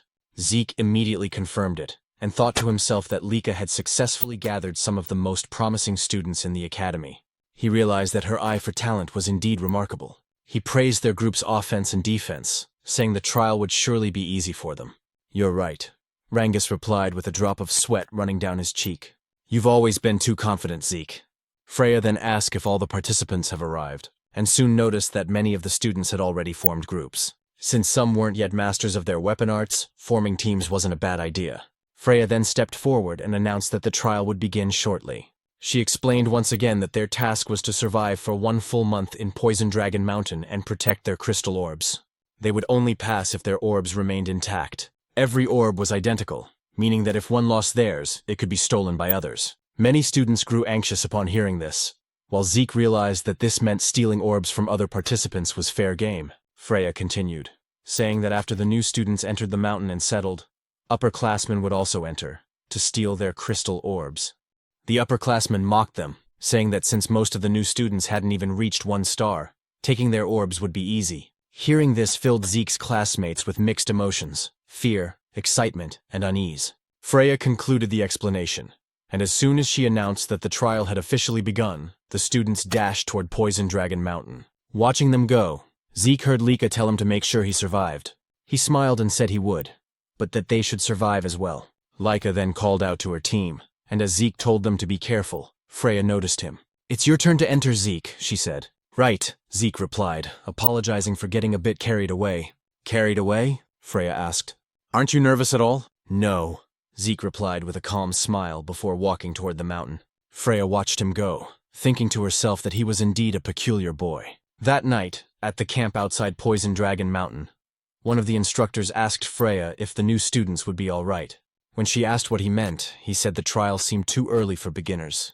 Another instructor agreed, pointing out that most had only been in Dragon's Nest for a few months, that few had achieved even 1 star, and that they lacked real combat experience. He wondered how many would actually survive. Freya reassured them, saying there was no need to worry. Although the mountain was filled with poisonous creatures, most of them were only 1 or 2 star level beasts, not strong enough to pose serious danger. With a cheerful smile, she said the students would do fine. Then, under her breath, she whispered that she would eventually release that thing. When an instructor asked what she said, Freya simply smiled and replied, "Nothing." She then announced that it was time for the upperclassmen to begin their part of the trial. The older students immediately ran off toward the mountain, their eyes gleaming as they carried their weapons. Watching them leave, Freya murmured, "I wonder how many will survive. I can't wait to see the results." Meanwhile, inside the Poison Dragon Mountain, as the upperclassmen began their hunt, one of them spotted their first target. It was none other than Zeke, still standing motionless at the foot of the mountain. "The newbies entered the mountain long ago," one said mockingly. "Is this guy stupid or what?" Another raised his crossbow and prepared to shoot. But before the arrow could reach him, Zeke effortlessly caught it mid-air. As the upperclassmen stared in disbelief, Zeke snapped the arrow in half and said, "I've been waiting for you." One of them asked what he meant, but another shouted that it didn't matter. Didn't they see how he caught that arrow? Without wasting a second, Zeke dashed forward, his eyes sharp with excitement. "Now then," he said with a smirk, "let's play together." In the deeper part of Poison Dragon Mountain, Celine and her group were under attack by the mountain's monsters. After Celine slew a massive frog-like creature, another one suddenly leapt from behind her. Raymond swiftly raised his shield, blocking the attack and saving Celine just in time. With a powerful swing, He bashed the monster to the ground and drove his shield straight into its body, killing it instantly. Seeing that Rangus was easily defeating his own opponent, Raymond smiled in satisfaction. Lika then praised them for their excellent teamwork, and Rangus gratefully thanked her. However, his eyes widened when he saw the mountain of slain frog monsters that Lika had single-handedly defeated. Selena, impressed, remarked that Lika's power was truly on another level, just as they had expected. Raymond agreed, saying that while they were busy fighting a few monsters, Lika had already wiped out most of them by herself. Lika simply shrugged, saying it was only natural. After all, she was a 2-star warrior, and these creatures were nothing more than a warm-up for her. She also noted that since the exam had started a week ago, everyone had improved significantly, especially Celine and Raymond, who had both reached 1-star level. Celine gratefully acknowledged Lika, saying they wouldn't have advanced so quickly without her guidance, and Raymond echoed her gratitude. Rangus, however, remained silent, quietly thinking how far he'd fallen behind now that both Celine and Raymond had achieved their first stars. Celine noticed his downcast expression, and gently told him that he would surely get stronger in time and reach 1-star level too. Raymond agreed, telling him to be patient and keep working hard. Hearing their encouragement, Rangus smiled again and thanked them both. Lika then spoke, saying that Rangus had managed to defeat 3 giant frog monsters even without a star, which was truly impressive. She added that before the exam began, Rangus had trained personally with Zeke and had already perfected his spear handling, so it was only a matter of time before he became a 1-star. Moved by her faith in him, Rangus nearly teared up. As Lika looked toward the sky, she noted that night was fast approaching and told everyone they needed to head back to base. Celine agreed, warning that Poison Dragon Mountain was far too dangerous after dark. While they were on their way back, Lika suddenly stopped. Rangus immediately asked what was wrong, but Lika didn't answer. Her expression darkened as she stared ahead, and demanded to know what a certain student was doing near their base. A moment later, a figure emerged from the tall grass. Rangus and the others were startled, and Celine and Raymond instinctively drew their weapons. The student stepped out with a smirk, holding his weapon loosely as he said he hadn't expected Lika to notice him so soon.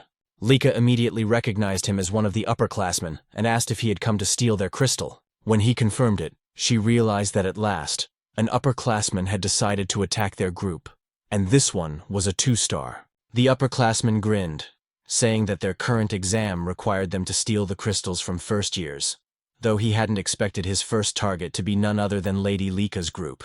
Lika asked if he still planned to stay even after realizing whose base he had invaded. She warned him that a single upperclassman wouldn't stand a chance against her team, but the upperclassman's grin widened as his expression turned menacing. "Who said I was alone?" he replied. From the grass behind him emerged 3 more upperclassmen, all 1-star level. Their leader sneered, saying that even Lady Lika would have trouble fighting them since her teammates were nothing but burdens. Drawing his sword, he shouted for them to surrender and hand over their crystal orbs. He then charged at Lika with a powerful attack, but she evaded effortlessly and ordered Celine and the others to maintain their battle formation while she handled him. Meanwhile, Rangus, still without a star, struggled to defend against the attacks of his opponent. The upperclassman taunted him, saying it would be better to surrender and hand over his crystal. Rangus hesitated, unsure of what to do, until he remembered a conversation he once had with Zeke. Back then, Rangus had asked Zeke if there was any way for someone weaker, like him, to defeat stronger opponents. He admitted he was still starless, and worried that if stronger enemies appeared, he'd only drag his team down. Zeke's reply had shocked him. "Then you should surrender." Zeke explained that if the opponent was far stronger, 3-star or 4-star, then surrendering was the only logical choice, since a starless person could never hope to win. However, he added that if Rangus ever faced an opponent around 1-star level, there was still a chance. When Rangus asked how, Zeke simply said, "It's nothing unusual. You just have to exploit an opening." "An opening?" Rangus had asked, confused. "Exactly," Zeke replied. "If you can find and exploit an opening in your opponent's defense, you can defeat them, even if they're a 2-star. When Rangus asked how he was supposed to find such an opening, Zeke's answer was simple. Endure. Keep enduring until your opponent shows one. Rangus had been doubtful, but Zeke continued. There's no other way. You can't force an opening against someone stronger. You can only endure until they make a mistake. If you can't even do that, then defeating someone stronger will always be a fantasy for you. Zeke added, if your opponent is someone special like Lika, then you won't last long. But against an ordinary 2-star, you should be fine. He then told Rangus that confidence in his own strength was crucial, and gave him one last piece of advice. Don't overthink it.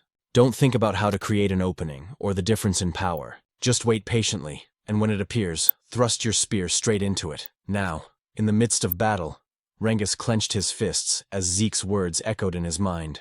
Since he was weaker, he had no choice but to endure every attack and wait for the right moment. The upperclassman grew more and more frustrated as Rengus continued to withstand his blows. "Just fall down already," he shouted in anger, unleashing a powerful strike. But in that instant, Rengus saw it, the opening Zeke had spoken of. Without hesitation, he gathered all his strength and thrust his spear straight into his opponent's body. The upperclassman coughed up, collapsed, losing consciousness instantly. As he fell, a radiant light glowed on Rengus's chest, the mark of his newly awakened 1-star. Lika noticed immediately, surprised yet proud that Rengus had taken down his opponent. Meanwhile, the leader of the upperclassmen was in disbelief, unable to understand why Lika's power felt so overwhelming despite them both being 2-star level. Lika realized that ever since mastering the axe arts technique Zeke had recommended, she had learned to channel greater force and energy into her great sword, which explained the vast difference in power. She told her opponent that it was his misfortune to have chosen her group as a target. Then, summoning golden lightning around her sword, she declared, "This battle ends here." Her blade struck with blinding force, and the enemy leader fell unconscious. After ensuring the enemies were defeated, Lika rushed back to her team and asked if everyone was safe. Once confirmed, the group cheered in relief. They had just won their first battle against upperclassmen. Celine and Raymond congratulated Rengus on reaching 1-star level, and Rengus thanked them with a bright smile. Lika looked at her team proudly, realizing that now all of her members had finally manifested their first stars. With that, she said that the next battles ahead would be much easier. Then, with a thoughtful expression, she wondered aloud how Zeke was doing. Meanwhile, elsewhere in Poison Dragon Mountain, a terrified upperclassman was running for his life. Tears streamed down his face as he muttered repeatedly, "Please don't come here. Zeke, don't come here!" He cursed under his breath, trembling in fear, asking himself just what kind of monster that boy named Zeke really was. Moments later, the upperclassmen were running frantically, shouting for help, hoping and praying that Zeke would not follow them. As Zeke dragged along one of the upperclassmen he had just defeated, the others cursed in fear and confusion, asking what kind of monster or demon he was. Holding the corpse of a giant snake beast in one hand, Zeke grinned and mockingly asked what their problem was, wondering aloud if no one else wanted to play with him. The upperclassmen, now completely terrified, called him insane as they continued to flee. Some questioned why a lower-classman like Zeke was the one hunting them down when it should be the other way around. That the upperclassmen were supposed to be the hunters, not the hunted. Suddenly, one of the fleeing upperclassmen tripped and fell. As he struggled to get back on his feet, he froze.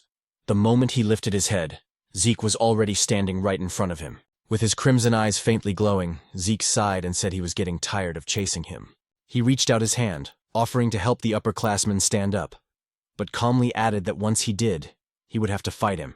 The upperclassman's eyes widened in pure horror before his body went limp, and he collapsed unconscious on the ground. Zeke tilted his head in confusion, muttering to himself and wondering what just happened to the man. He looked around and asked out loud what was going on with the upperclassmen, questioning why they had suddenly become so defensive and cowardly. Calling them pathetic, he mocked how aggressive they were the first time they saw him, only to end up running away in fear. He then smirked and shouted for the others not to leave him behind. Just then, Zeke felt a faint presence nearby.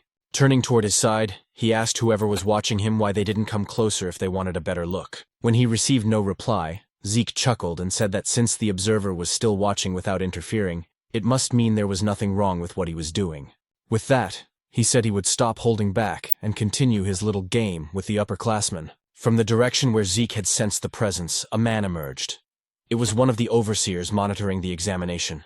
Beads of sweat rolled down his cheek as he whispered to himself, unable to comprehend what kind of child Zeke was. He had witnessed Zeke defeat upperclassmen who were supposed to be far stronger than him. And even more astonishingly, Zeke had sensed his hidden presence. Realizing the gravity of what he had just seen, the overseer decided he had to report everything immediately. Meanwhile, at the camp outside Poison Dragon Mountain, Freya was taken aback when several observers arrived to make their report. According to them, it had been 1 week since the examination began.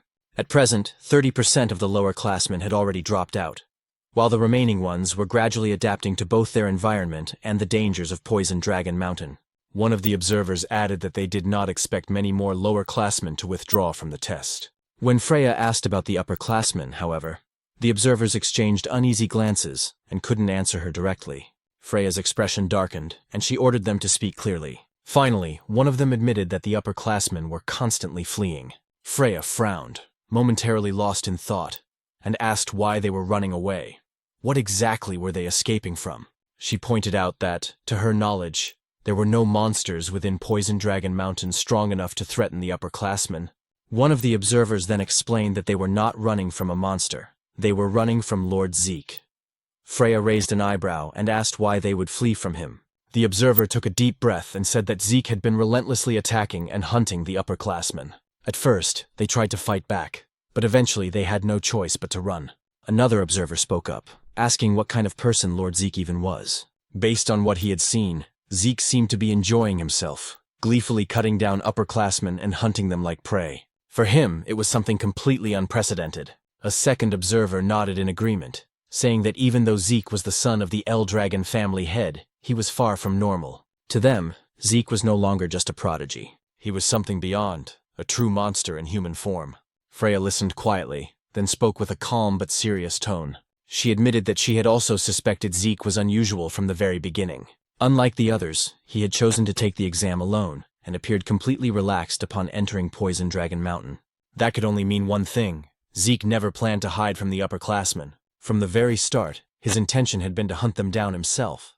Remembering the look in Zeke's eyes when they first met, Freya couldn't help but think that the boy was indeed a monster. Suddenly, one of the observers frowned, asking what that strange sound was. Freya's lips curved into a faint smile as she said that what they were hearing was something she had been waiting for. A man then approached and asked Lady Freya where they should place the massive cage they had brought. Freya told them to leave it where it was, and thanked them for their work. When the observers turned to look at the cage, their eyes widened in shock. They immediately asked what kind of creature was inside, and some even questioned whether Freya truly intended to release it into the mountain, as the creature's aura alone revealed it to be at least a 3-star level beast. Far too powerful for any of the students to handle. But Freya, clearly pleased, reassured them that there was nothing to worry about. Adjustments had already been made to the creature. It would only target individuals of 2-star level strength or higher. Ordinary students would not suffer serious harm. One of the observers then asked why such a creature was suddenly being released during the exam. Freya replied calmly that it was a direct order from their family head, Balza. In her mind, she wanted to witness the abilities of the boy whom their soldiers had already begun calling a monster. She wanted to see whether Zeke could survive against such a being. With that thought, she ordered that the mysterious creature be released into Poison Dragon Mountain at dawn. The next morning, deep within Poison Dragon Mountain, Rangus and his team suddenly stopped in their tracks as the ground trembled violently beneath them. Lika frowned, saying she had a bad feeling about the tremor. Raymond wondered if perhaps the upperclassmen had caused it, but Rangus shook his head, saying it was most likely the work of a beast, probably a massive anger boar. Still, Lika couldn't shake off her unease and said that something about it felt different. A moment later, a second stronger quake shook the mountain. As a giant tree began to fall toward them, Lika's instincts kicked in. She shouted for everyone to move, and the group jumped aside just in time as the enormous trunk crashed down where they had been standing seconds earlier. When they turned around, Lika froze in disbelief. Celine gasped and asked what kind of creature it was, while Rangus's face went pale and sweat dripped down his temples. In a trembling voice, he said they needed to run immediately, because standing before them was a colossal golem. Meanwhile, on the other side of Poison Dragon Mountain, as Zeke sat atop a pile of monsters and upperclassmen he had defeated, he remarked that he was growing bored with the current situation of the examination. Since no more upperclassmen dared to face or challenge our protagonist, and because he could no longer sense the presence of the observers of the exam who seemed to be simply letting him do whatever he pleased, Zeke found the entire situation rather disappointing, until suddenly he sensed a presence from the opposite side of Poison Dragon Mountain, causing him to immediately question what kind of strange aura it was. At first, he thought it belonged to a 2-star level creature, but eventually he realized that the presence came from a 3-star entity. He instantly wondered if 3-star monsters were truly supposed to exist within Poison Dragon Mountain. He also questioned whether the aura he sensed belonged to an unknown being that had lived within Poison Dragon Mountain for 1,000 years. Zeke then thought that all the examinees would surely struggle against a 3-star level creature, and even Lika herself would definitely not be able to handle it. He also said that the instructors should have made sure that no 3-star level creatures existed within Poison Dragon Mountain before the examination began. But after pausing in brief contemplation, he questioned whether Freya and the other instructors had intentionally allowed a 3-star creature to remain on Poison Dragon Mountain as part of the exam. He then admitted that he had no idea what the instructors were thinking. Still, he found it perfect, because it meant he would once again have an opponent to entertain himself with. Zeke also realized that the presence he sensed was far from where he currently was, and he wondered aloud why the creature did not simply appear near his location. But he stated that he couldn't just sit and wait, and because he wished to face a 3-star level monster, Zeke declared that he would go to it, and that the creature should wait for him. Meanwhile, Celine had launched an attack toward the golem, but even with the full force of her strike, it had no effect. She couldn't believe that she failed to inflict even a scratch on the golem's body. Raymond also charged in and struck the golem with his shield using all his strength, yet his attack was just as ineffective as Celine's. This prompted Lika to use her aura and lightning to attack. After noticing that the golem's arm had sustained a scratch, Lika concluded that with aura, she was able to cause damage to the golem's outer shell. In other words, only 2-star levels like her could inflict any harm, and her 1-star companions were incapable of doing so. Rangus immediately called out to Lady Lika to ask what they should do next. Lika instructed them to listen to her orders. She said that after she gained the golem's attention, they would need to seize the opportunity to escape. However, Rangus insisted that they could not do that, nor could they abandon Lady Lika to face the golem alone. Lika told them that they would only become burdens to her in the fight, and she ordered them to observe the golem's arm that she had previously attacked. She added that even with her aura, all she managed was a scratch, and that as 1-star levels, they truly lacked the ability to injure the golem. Raymond admitted that while they indeed could not injure the creature, they could still support Lika in battle, ensuring that every attack she launched would land successfully. When Lika asked what they meant, Rangus stated that he would do everything in his power not to become a burden. Selene agreed, saying that if they worked together to make sure Lady Lika's attacks hit their mark, then they would surely gain a chance to win. Because of the determination and trust her companions showed her, Lika couldn't help but smile, saying she understood what they wanted. She said she would rely on them to provide support so her attacks would land. As Lika gathered her aura and lightning into her sword, Raymond prepared to defend, while Rangus and Celine readied themselves for their offensive support. After Lika finished concentrating all her power into her sword, she instructed them to begin their renewed assault on the golem. Lika quickly advanced to the front to face the golem, but the creature immediately launched an attack toward her. Raymond used his shield to protect her, but because he was still only a 1-star level, he struggled to withstand the golem's 3-star power. Rangus and Celine dashed forward to attack the golem and draw its attention away. Meanwhile, Lika swiftly moved behind the golem to deliver her strike. She unleashed her lightning great sword technique, Heaven's Thunder, striking the golem from behind with her full strength. A powerful explosion erupted within the forest of Poison Dragon Mountain. After Lika managed to knock down the golem, and once the smoke had cleared, the damage she had caused to the forest was evident. Rangus immediately approached her to ask if she was all right, and Lika said she was fine, though she had used up all the source power in her entire body. She then asked how Raymond was doing. With Celine supporting him, Raymond replied that he was doing all right as well. But when Lika said that they should return to their base, she suddenly sensed the golem's presence again behind them. She quickly shoved Rangus away, resulting in Lika being the one seized by the golem. As the golem held her, she couldn't believe that it was still capable of moving. She realized she had grown too complacent after her attack. Celine also couldn't believe that after being hit by Lika's full power strike, the golem was still alive and able to move. Rangus immediately tried to save Lady Lika by attacking the golem with his spear, but the golem swung Lika rapidly, preventing him from landing a blow. As Rangus grew increasingly concerned for Lika, a tree suddenly came hurtling toward their direction. When the tree struck the golem, it released Lika from its grip. Rangus quickly helped her stand and move away from the creature. Lika, still confused, wondered aloud what had happened and how she managed to escape the golem's hold. Then Zeke suddenly asked what kind of situation they were dealing with. Rangus and Lika immediately recognized our protagonist upon hearing his voice. But instead of checking on Lika's condition, Zeke was far too delighted by the sight of the monster.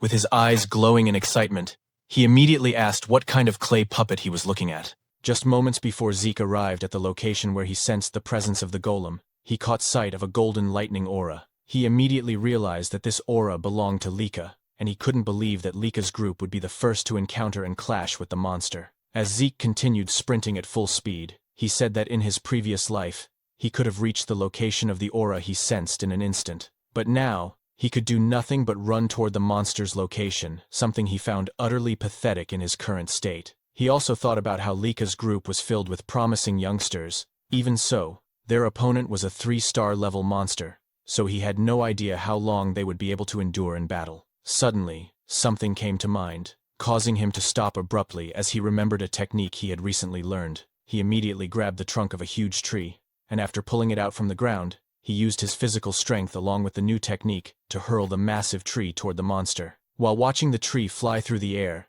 Zeke commented that the result of the new technique wasn't bad at all. He also said he didn't make a wrong decision learning it, because with his current body, he would definitely need this technique, the technique known as nurturing dragon throwing arts. According to Zeke, the basic Eldragon combat manuals were given to them as preparation for the exam. The nurturing dragon combat arts, much like the strike dragon combat arts, didn't contain battle techniques but instead basic movements and source power flow simple instructional texts. But they were perfect for him, especially since in his previous life he had been a long-range fighter possessing a body similar to melee fighters. However, he quickly realized that throwing a tree at the monster wouldn't be enough, so Zeke resumed running toward Lika's location. Rangus, still unable to believe Zeke had arrived, immediately asked if they were all right. Rangus confirmed that they were, but said that wasn't what mattered. They had a bigger problem, the golem they were fighting. Zeke's eyes glimmered as he repeated the word golem, saying so that's what the creature was called. He also said the creature was strange because he could sense its presence, yet he couldn't detect any life force within it. As the golem rose again, it immediately launched an attack toward Zeke, prompting Lika to shout an alarm, with Rangus warning that the golem was extremely dangerous. But even though the golem unleashed a powerful attack, Zeke casually caught its fist with one hand, remarking that the creature was indeed tough. Because of the golem's hardness, Zeke quickly realized that he needed to use aura in order to gradually break through its defenses. With a swing of his arm as he pushed away the golem's fist, he commented that fighting and defeating the golem using normal methods would be too boring. Lika, exasperated, said that Zeke was always too reckless, while Rangus couldn't believe that Zeke actually found the golem boring to fight, considering their group had nearly died and struggled greatly against it. When the golem prepared to attack Zeke again, he immediately noted that because of its large size, the creature was definitely dangerous. Even so, he didn't hesitate to raise his arms and block the attack head-on, resulting in a powerful impact that shook the area. While defending himself, Zeke stated that the place was too dangerous, so they needed to move away. Lika's group immediately obeyed Zeke's order and hurriedly evacuated the battlefield. Once they were far enough, Zeke gathered momentum and threw the golem with tremendous force. As the creature crashed away, he remarked that its outer shell truly was extremely durable. While gathering aura into his fist and rushing forward, Zeke said he wanted to know if the inside of the golem's body was as tough as its outer shell. After leaping into the air, he declared that it was time to find out whether its interior was just as hard. He then activated the first form of the Dragon Destruction Combat Arts Burst World, striking the monster and causing a massive explosion upon impact. In Zeke's mind, instead of dragging out the battle by slowly breaking through the golem's defenses, it was better to use Burst World to inject source power into the monster's body and destroy it from within. After confirming that his plan and attack worked,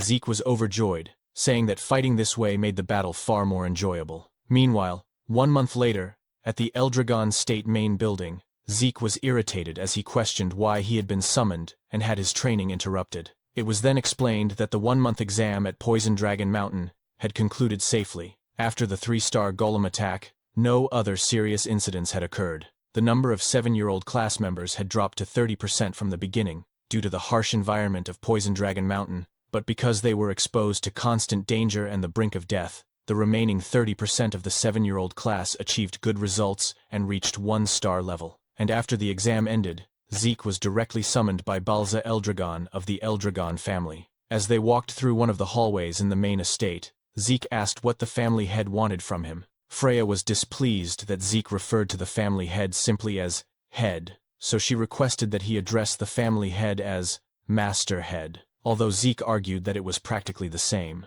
In Freya's mind, the reason for the summons was already obvious, but she still explained that Zeke was called because of his behavior and actions during the exam, and that he had brought this upon himself. When Zeke asked if it was truly because of his behavior, Freya immediately confirmed it. She said that the purpose of the upperclassmen exam was for them to attack the lowerclassmen and steal their crystal orbs. But Zeke, a lowerclassman, did the opposite by attacking the upperclassmen, something they never expected. Freya added that because of Zeke, not a single upperclassman managed to steal a crystal orb from any lowerclassman, and so the upperclassmen had to retake the exam. Zeke argued that attacking upperclassmen wasn't forbidden, but Freya replied that no one would ever expect a lowerclassman to muster the courage to attack an upperclassman. Freya could only sigh, and as she turned away, she told him that his awful attitude needed to be corrected before he faced the Master Head. Once again, Freya reminded Zeke to fix his attitude and the way he spoke in front of the Master Head, especially when speaking directly to him. However, Zeke simply asked why, and Freya replied that even though he was still young, his terrible attitude could get him killed. She said she did not want to witness him being executed by his own father just because of his behavior. Zeke, on the other hand, only commented that if that were the case, then Balza was apparently quite violent. After they reached the door, Freya knocked immediately, and after addressing Balza as Master Head, introduced herself as a member of the Black Dragon Corps, Freya Winkik, and stated that they had come in response to the Master Head's summons. Balza then spoke in a serious tone, telling them that they may enter. After Freya opened the door and they stepped into the room, she immediately stated that she had brought Zeke according to the Master Head's orders. While Balza was still writing, he suddenly looked up at Zeke and seriously asked him why he had attacked the upperclassmen during the examination. Zeke fell silent for a moment, then said that everyone kept asking him the same repeated questions, so instead of answering, he decided to ask his father whether he was not allowed to attack the upperclassmen during the exam. When Balza asked what he meant by that, Zeke explained that the condition for passing the test was to survive in Poison Dragon Mountain for 1 month and keep their crystal orbs safe, and aside from that he had not heard of any other rules. Therefore, he simply followed the rules of the exam and used his time in whatever way he wanted while the test was ongoing.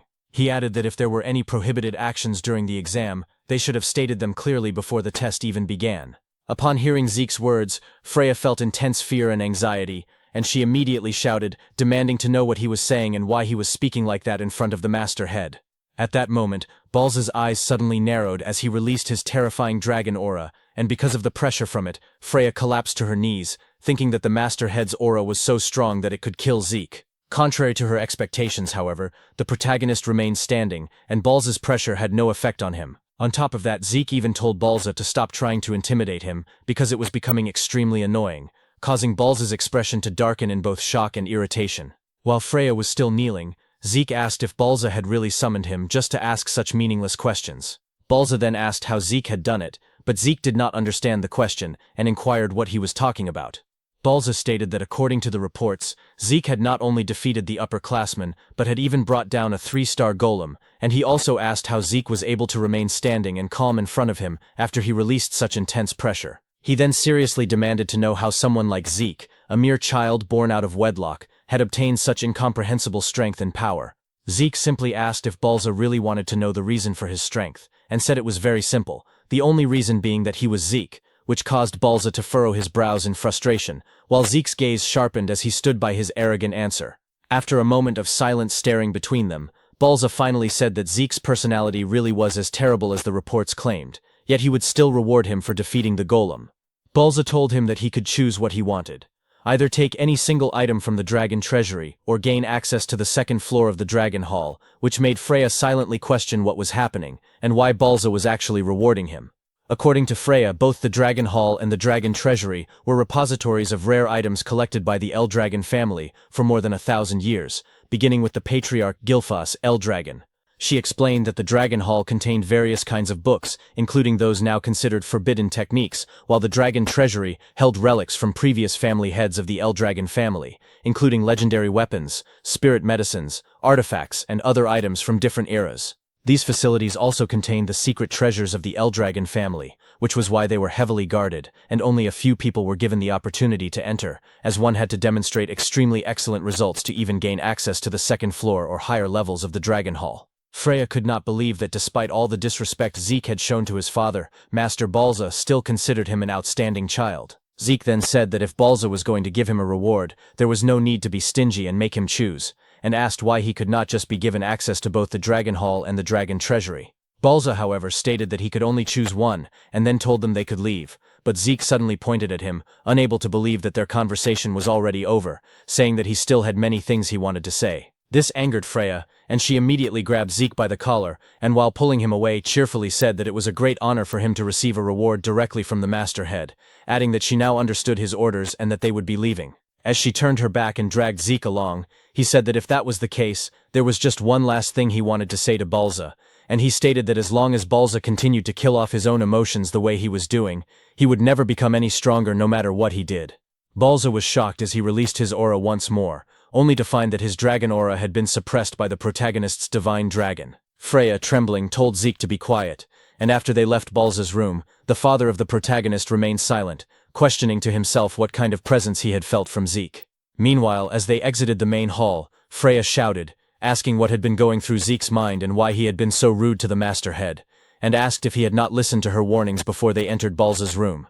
Zeke merely asked what she was talking about, saying that he had done everything he could to hold himself back so that he could behave properly in front of Balza, which made Freya ask if that really counted as him restraining himself, and why he could speak politely to the instructors and even to her, yet be so disrespectful to the headmaster. Zeke simply replied that Balza was his father, so the way he spoke to him was different. Because of Zeke's abilities and personality, Freya could only say that he truly was not an ordinary child, and asked who he really was. Zeke, however, asked if she was seriously questioning who he was, and as he always said, he was Zeke, which left Freya speechless. In her mind, all of them had drunk ancient dragon blood as infants, and they had no ability to defy the Master Head, because Balza possessed the power of the Dragon King, a superior species among all ancient dragons, and even Zeke should not have been able to oppose him. That was why she wondered what kind of child Zeke truly was, someone who could stand calmly in front of the Master Head. When Freya fell silent, Zeke asked if there was a problem, but she replied that there was none, while thinking that she needed to thoroughly investigate Zeke's birth records. She then asked which reward Zeke would choose, once again explaining that he could either enter the Dragon Hall up to the second floor, or enter the Dragon Treasury to take any item he wanted, but he could only choose one.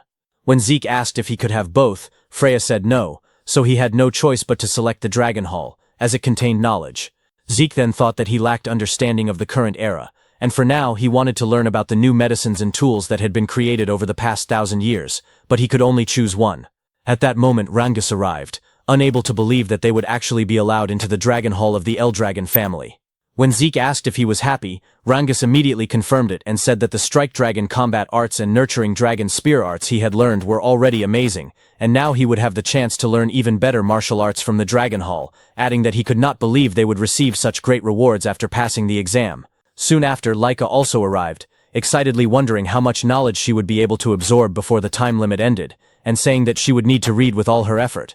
When Zeke asked if there was a time limit to their stay in the Dragon Hall, Laika replied that even though they could only enter the first floor, the basic rules were the same as the higher levels. She explained that each of them would be allowed to borrow one book from the Dragon Hall, but they could read as many others as they wanted, as long as their time had not run out, so managing their time inside would be extremely important. Zeke simply responded with an "I see." Laika then mentioned that she had heard Zeke had been given a choice for his reward, and asked why he had chosen the Dragon Hall instead of the Dragon Treasury, saying that based on what she knew about him, she thought he would choose the Treasury. Zeke replied that he had thought about it at first as well, but for now knowledge was more important to him. Upon hearing that, Laika said that the second floor of the Dragon Hall contained much rarer books than the first floor, especially when it came to martial arts, and that according to what she had heard, the difference in the quality of books between the floors was enormous. Even so, she said she believed there was no technique better than her lightning greatsword technique. Zeke, however, was simply staring at the Dragon Hall, causing Laika to ask whether he was even listening to her. When they finally arrived at the Dragon Hall, the Guardian announced that their time limit inside would be 5 hours, and reminded them to use their time wisely and to remain silent while inside. Zeke was unsure if 5 hours was considered long or short for them, but Laika said that it was already a generous amount of time compared to others who were only allowed 2 to 3 hours inside the Dragon Hall. She then said that the first thing they had to do was decide which book they wanted to borrow, and after that they should use the rest of their time to read as many other books as possible. Rangus mentioned that he had heard of talented people who could read multiple books at the same time, but his current goal was simply to find a martial arts book that suited him before their time ran out.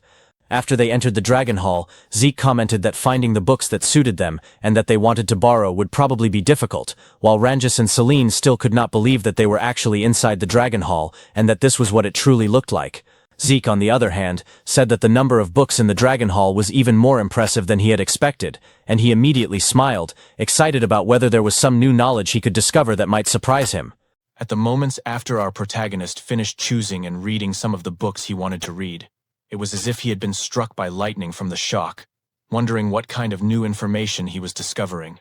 With a mountain of books stacked in front of him and at his sides, Zeke still couldn't believe what he was reading about rifts, chaos, and magic. Because of the overwhelming amount of new knowledge he was uncovering, his mind struggled to process everything all at once. Eventually, Zeke simply lay down beside the books he had already finished, saying that the events of the past 1,000 years were terrifying, and more than anything, he still couldn't believe what had happened to their world within just 1,000 years, especially the fact that their world was now becoming connected to another world through rifts. According to the information he discovered, 900 years ago was the first time the dimensional wall was torn after a rift appeared.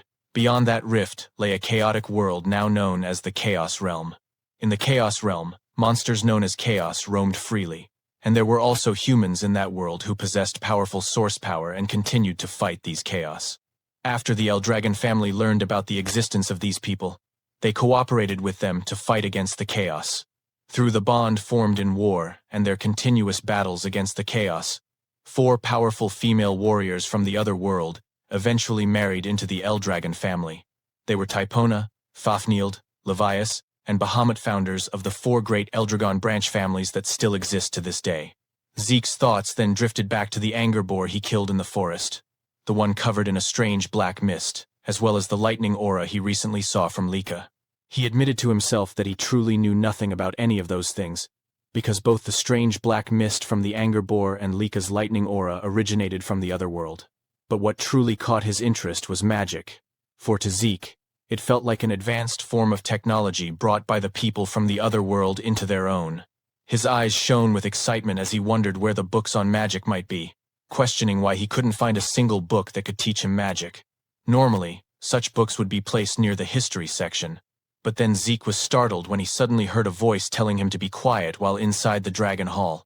When he turned around, he noticed a golden aura in the darker area of the hall, and immediately wondered how it was possible for him to hear a voice, even though he sensed no presence. He also questioned whether it was truly just a voice, or if this was what they called magic, a technique capable of transmitting sound alone. As he looked up at the ceiling of the Dragon Hall, Zeke confirmed he still couldn't sense any presence aside from the source power he saw earlier. Then suddenly, the books in front of him moved. When the books floated into the air, Zeke was completely shocked and cried out in surprise, asking what was happening. But his eyes gleamed again when he realized something: the use of source power threads to manipulate objects and books. Excited, Zeke exclaimed how interesting that technique was. But when the mysterious voice once again told him to be quiet, Zeke grabbed one of the books mid-air, asking how he was supposed to stay quiet in front of something so fascinating, and demanded that the source of the voice show itself to him properly instead. However, the cloaked figure sitting on the upper floor of the Dragon Hall remained silent. After using their source power threads again, Zeke immediately froze when he realized his entire body was now bound. In the next instant, the mysterious cloaked figure threw him down to the first floor, saying that his time inside the Dragon Hall was over. After tossing him out of the hall's doors, Zeke tumbled across the ground and stabilized himself before landing properly, saying he had discovered yet another thing he didn't understand. As he stood up, he wasn't sure whether he was angry or simply excited by this new discovery, demanding that the cloaked figure show him clearly how the source power thread was used. But before he could continue, Rangus arrived, full of confusion, immediately asking Zeke what happened. Lika followed, asking what he had done inside the Dragon Hall for him to be forcibly thrown out. Zeke simply said he got a little too excited, then asked how things went for them if they found the books and techniques they wanted. Rangus confirmed this and said he borrowed a martial arts book called Cloud Water Spear Arts, adding that he thought he had learned a few simple techniques while inside. Celine said she also learned some techniques, and in addition, borrowed a martial arts book called Windflower Sword Arts. Reynald said he learned about the Eldragon-style Guardian Sword Arts inside, and the book he borrowed was also Eldragon-style, specifically about Guardian Shield Arts. Zeke greeted them awkwardly, thinking to himself that all the techniques they borrowed were ones he created in his past life as mere pastimes. When Zeke asked which book Lika chose, she happily said she picked the Heavy Wave Great Sword Arts, created by the first patriarch of the Eldragon family, Gilfus Eldragon. In the present time, It was known as the Heavy Wave Great Sword Arts revised and improved version by their 15th family head. She added that she also possessed their family's hereditary martial arts, so she could use the book for research. Zeke fell silent, thinking about how another one of his techniques had been revised by the 15th family head, just like his Dragon's Breath and Strike Dragon combat arts. He also remembered seeing many books in the Dragon Hall related to his other techniques from the past, but most of them now had improved versions placed alongside the originals. He wondered if the 15th family head was behind all those improved versions, finding the man more and more intriguing.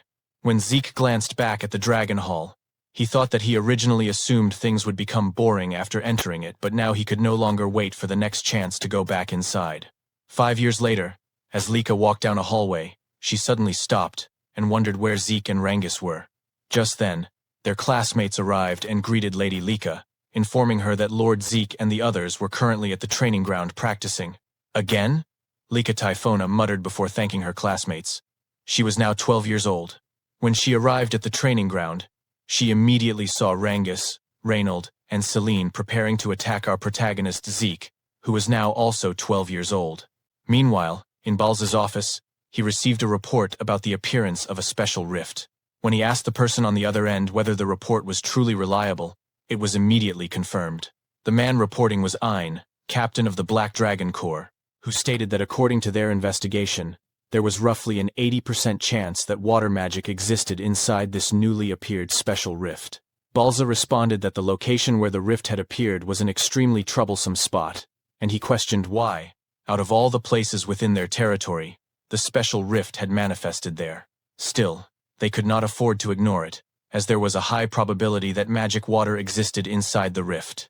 According to Balza, anyone who drinks magic water becomes a mage, because those who consume it gain a special constitution that allows them to convert source power into a different force known as mana.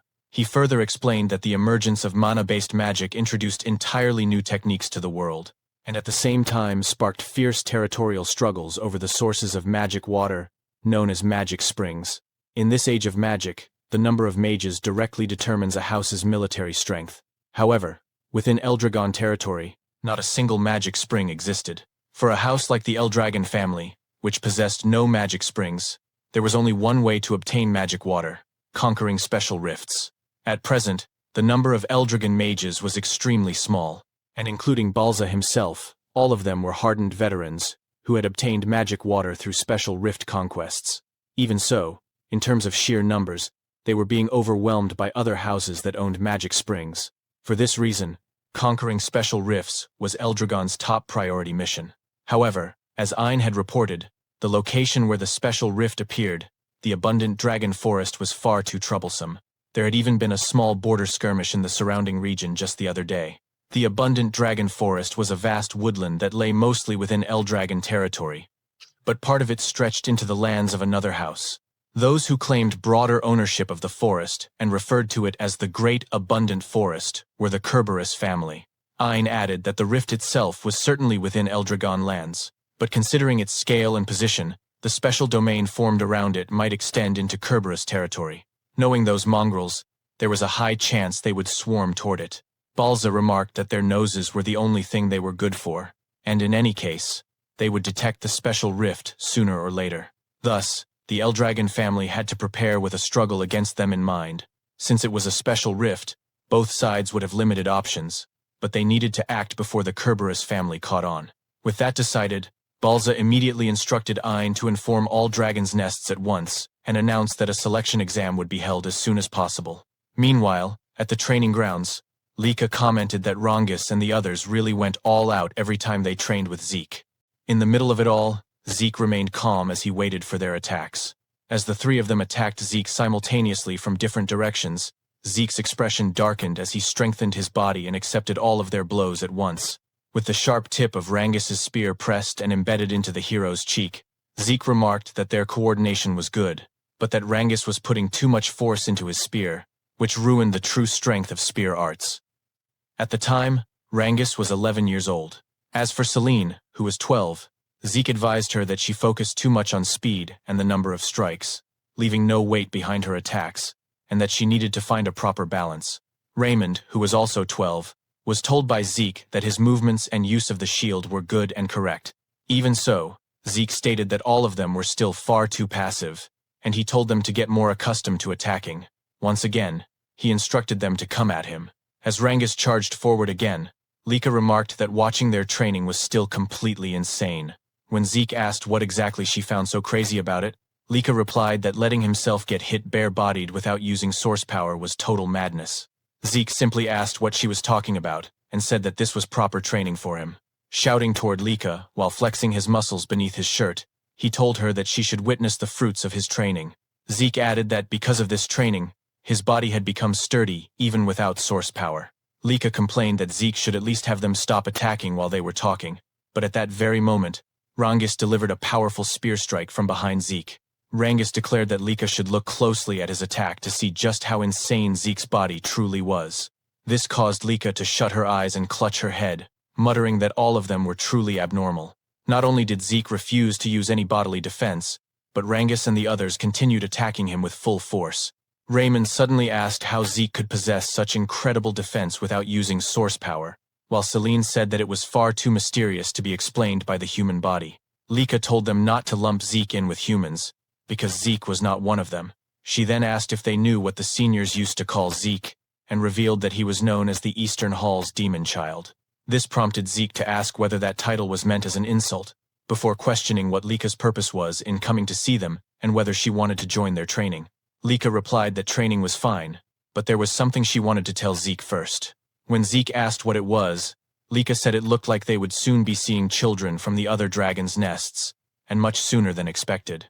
Rangus was visibly shocked by this, while Raymond commented that he had figured it would happen someday, though he hadn't expected it to be so early, and that it was finally time to meet them. When Selene asked if this was for the next test, Lika replied that even she didn't know the details. Zeke then asked where Lika picked up such rumors, to which she answered that she simply observed the instructors, their conversations, and their movements. Zeke said that he had never paid attention to such things, meaning gossip and rumors from instructors the way Lika always did. Lika responded that regardless, they needed to be careful, because the West Hall had that guy. By that guy, she meant one of the next head candidates besides herself and Zeke. Zeke merely said that now it sounded fun. A few days later, the students of the East Dragon's Nest were gathered in the arena, including several students who were being introduced for the first time. Zeke noted that everyone had been assembled in the arena without any distinction by grade, and Lika agreed, adding that, just as she had said before, they would meet students from other dragons' nests.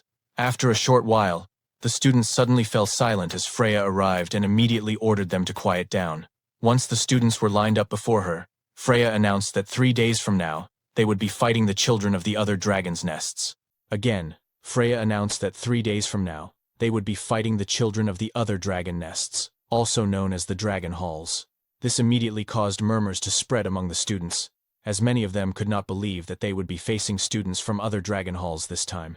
According to them, battles between students of different dragon halls usually only happened during graduation exams, so they could not help but wonder why such a fight was suddenly being held now. Freya explained that there were various reasons behind it, but she could not discuss the details yet. She then added one more thing she wanted to mention. Those who won these matches would be given a special mission. Upon hearing this, Zeke's eyes immediately lit up with excitement. He began to wonder if the special mission Freya mentioned would be worth fighting for, and in his mind, the situation was becoming more and more interesting. Freya then told the students that the matches would be elimination style, with 7 participants selected from each of the East, West, South, and North halls. She also said that the students themselves would decide who would compete, and that the selection had to be finished today. One of the upperclassmen asked Freya if those 7 fighters would be chosen only from among the upperclassmen. In response, Freya simply asked him what he thought was the reason she had gathered every student of their hall there, then stated that participants would be selected from all grades. This caused several upperclassmen to look slightly shocked, and they immediately began questioning what the lowerclassmen could possibly do against students from the other dragon halls. According to them, there was not a single lowerclassman capable of fighting on equal footing with the upperclassmen, as all lowerclassmen were weak beings. However, before leaving, Freya bluntly stated that she did not care either way, and that they should decide everything among themselves today. As soon as Freya left, one of the upperclassmen named Rick suddenly shouted, telling all the lowerclassmen to listen to him. He declared that the 7 fighters would be chosen from among the upperclassmen, and asked if any lowerclassmen had a problem with what he said. Lika immediately shouted back, saying that she did have a problem with Rick's decision.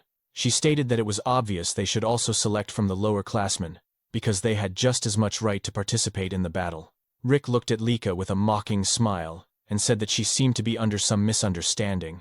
What they were discussing, according to him, was everyone's ability. He added that no matter how noble Lika's bloodline was, in a contest of skill, it meant nothing.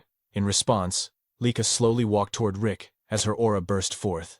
As she revealed her 3 stars, she asked him if ability was truly what they were talking about when choosing who would fight the other dragon halls of the dragon nest. The upperclassmen were shocked, unable to believe that Lika was already at the 3-star level. Some of them had heard rumors that she was only at 2 stars, so they began questioning how this had happened. Lika merely said that she agreed with Rick's statement that strength and ability should be the basis for choosing who would fight the other dragon halls.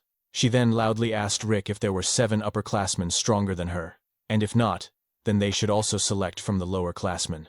Enraged and irritated, Rick was unable to answer immediately, and eventually said that the only reason Lady Lika was stronger than the other upperclassmen was because her bloodline was special. Nevertheless, Rick insisted that aside from Lika, there was not a single lower classman capable of standing against the upperclassmen, calling them nothing but trash. At that moment, Zeke suddenly told him that he was too noisy. Rick, now furious at the protagonist, asked if Zeke could repeat what he had just said. As requested, Zeke mockingly repeated that Rick was too loud and annoying, causing Rick's anger to flare even further. Zeke then calmly asked Rick if he truly believed that all lower-classmen were weak beings and nothing but trash in the eyes of the upperclassmen. Rick fell silent in shock as Zeke's expression changed and his aura surged forward. Zeke asked if the upperclassmen would agree to everyone fighting each other until only 7 students remained. This made Lika immediately grab her head, saying that Zeke's suggestion was a huge problem. She also commented that his idea was far too violent. Lika then explained what she was trying to say instead. How about holding preliminaries for those who wanted to participate, allowing anyone who wished to compete in 3 days to join, regardless of grade? She asked the upperclassmen what they thought of her suggestion, adding that if they were confident in their abilities, there should be no problem. Rick agreed to Lika's proposal, even though he thought it would only be a waste of time, as they needed to focus on their training. As the upperclassmen turned away, Rick glanced back at Lika and Zeke. Lika then asked Zeke if he would join the preliminaries, and Zeke immediately confirmed it. He also said that Rangus, Selene, and Raymond should join as well. The 3 were slightly shocked, and Rangus quickly asked if Zeke was serious about making them join the preliminaries and fight the upperclassmen. Zeke confirmed it without hesitation. He said that they had been training with him all this time, and if they could not show the results now, then when would they ever be able to show them? Selene commented that the pressure of fighting upperclassmen was insane, while Raymond simply said that since Zeke had already decided, all they could do was give their best against the upperclassmen in the preliminaries. Lika then said that it seemed she would once again be fighting alongside her teammates, and she immediately asked the other lower-classmen if any of them also wanted to join the preliminaries. However, the other lower-classmen were too nervous, whispering among themselves and saying that they had no chance of winning against the upperclassmen, especially since there were 3-star levels among them. Hearing this, Zeke let out a sigh and asked his fellow lower-classmen why they lacked motivation. He told them that fighting stronger opponents was where they gained the most, and added that for now, he wanted to see the so-called abilities of their upperclassmen. After the upperclassmen took out their weapons, they spoke among themselves, saying that the selfishness of lowerclassmen these days was such a pain. No matter how hard the lowerclassmen tried, there was no way they could win against them. As Rangis and the others gathered together, trembling from the anxiety they felt about facing the upperclassmen, one of the upperclassmen mockingly said that they should go easy on the lowerclassmen. Another upperclassman laughed and agreed, adding that aside from Lady Lika, the lowerclassmen were all like babies, only at 2-star levels.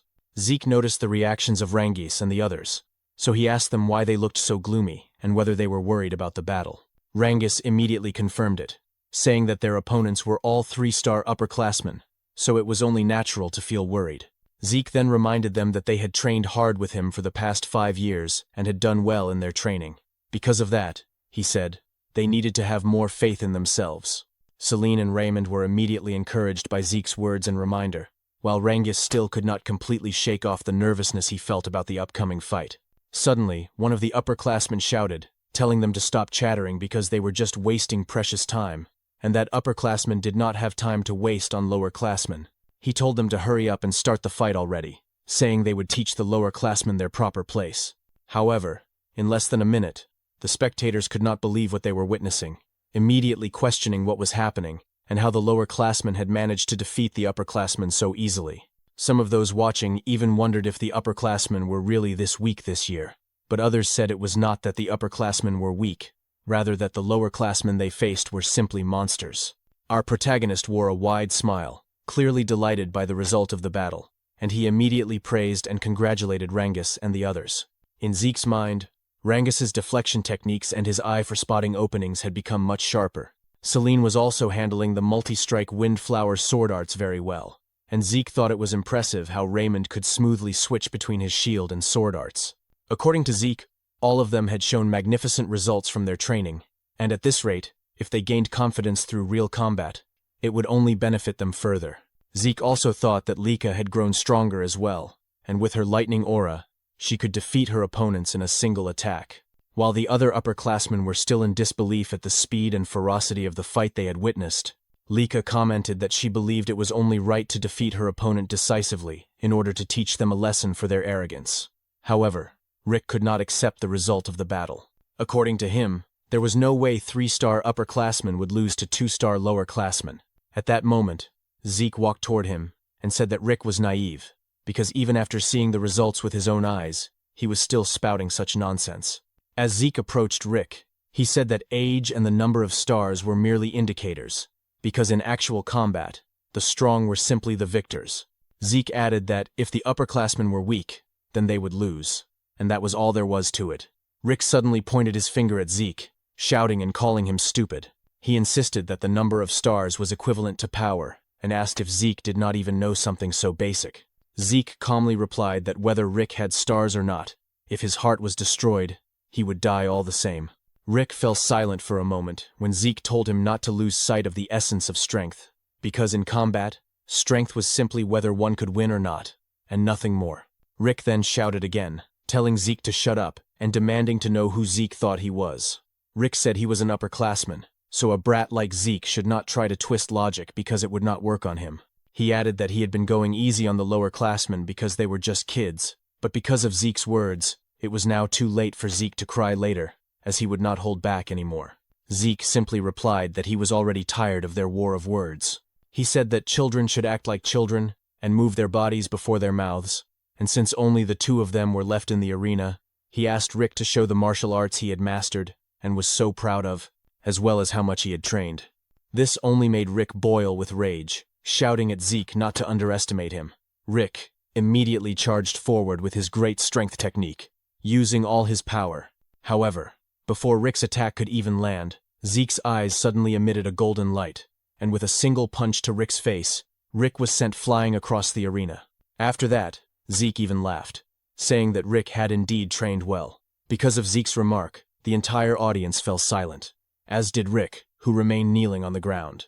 Other students quickly agreed with Lika's comment that Zeke was truly ridiculous for saying Rick had trained well, because before Rick could even show the results of his training at the Dragon's Nest, he had already been defeated by Zeke. Meanwhile, at the West Hall training grounds, students could be seen groaning in pain, clutching various parts of their bodies from the injuries they sustained after the battle. After letting out a deep sigh, one man said that every single one of them was useless. This man was one of the candidates for the next family head, Vanille Fafnilde El Dragon. Soon after, other students arrived, and one of them addressed him as Lord Vanille, reporting that the selection here was already complete. This man, Alan, Vanille's right-hand man, was a 3-star level, and behind him were the other 3-star students who had passed the selection, including Retin, who was only 12 years old. Vanille immediately noticed Retin and called him over, asking if he was truly already a 3-star level, despite being a lower classman. When Retin confirmed it, Vanille praised him, saying that he liked competent people like Retin. Vanille added that if Retin proved useful, he would make him one of his subordinates. Retin immediately bowed and thanked Vanille, thinking to himself that Lord Vanille had acknowledged his strength, and that with Lord Vanille here, there was no way the West Hall would lose to the other halls. Retin also believed that if they achieved great results in the special mission, Lord Vanille would become the next head of the Eldragon family, and when that happened, he would become a direct subordinate of the family head. Alan then stepped closer to Vanille and said there was something he needed to inform him about. When Vanille asked what it was, Alan whispered that apparently, Lady Lika would be participating in the East Hall's selection team. This made Vanille scratch his head in irritation, and with annoyance clearly visible on his face, he said that Lika was an endlessly annoying pest to him.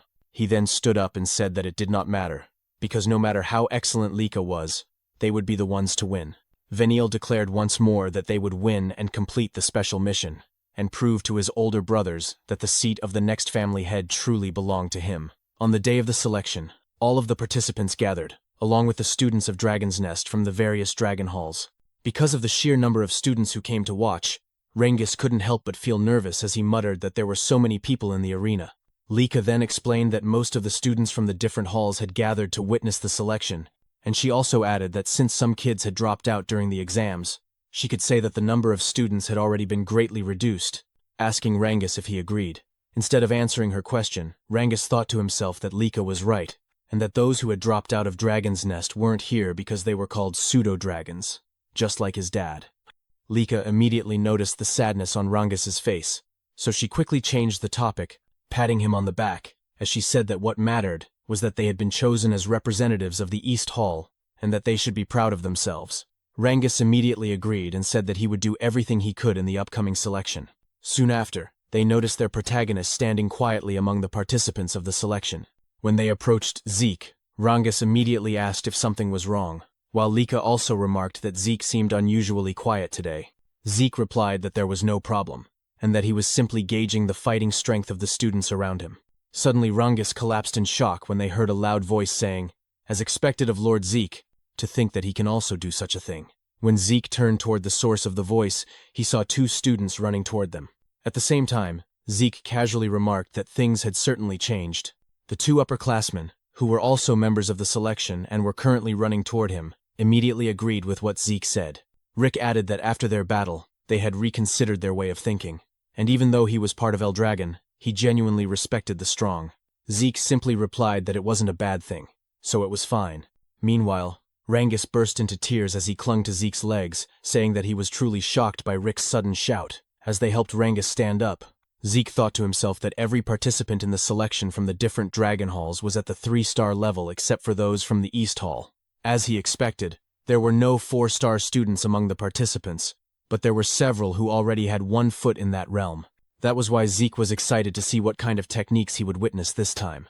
While they continued talking, a girl suddenly hugged Lika from behind, and Lika immediately recognized her as Sandy. Because of Lika and Sandy's loud voices, Zeke also turned his attention toward them. While still hugging Lika, Sandy said that it had been a long time since they last saw each other and asked how Lika had been. She also asked if anyone was bullying Lika, but Lika simply replied that she was fine. When Celine asked who the person hugging Lika was, Lika immediately introduced her as Sandy, her cousin Sandy Typhona, the daughter of the Typhona family head. This shocked Rengis and the others, as Sandy was also a member of one of the 4 great families.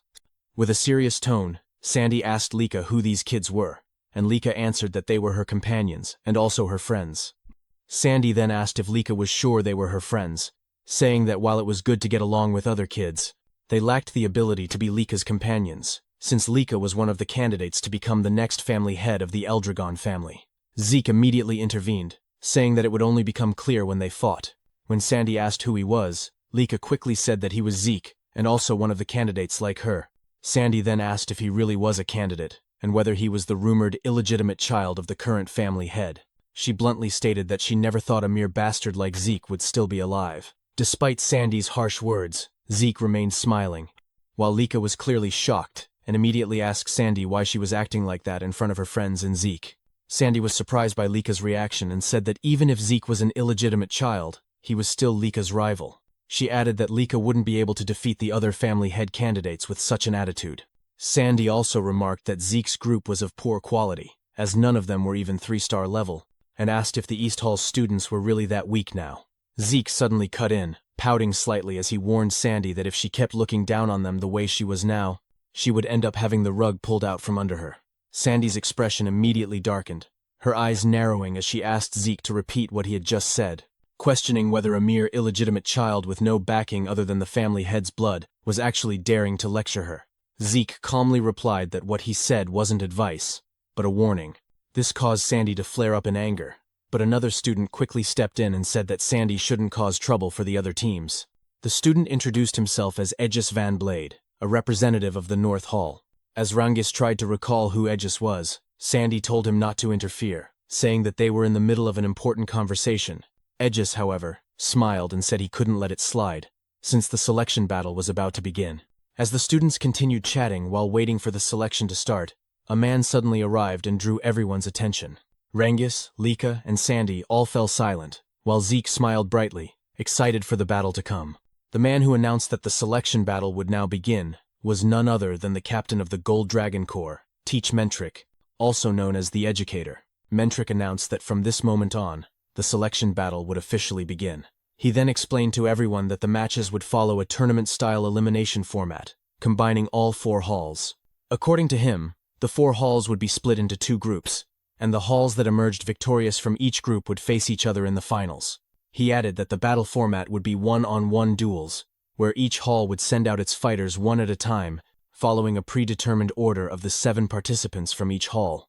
Mentric further explained that the hall which defeated 4 opponents first would be declared the winner, and once the match began, no changes to the fighting order would be allowed.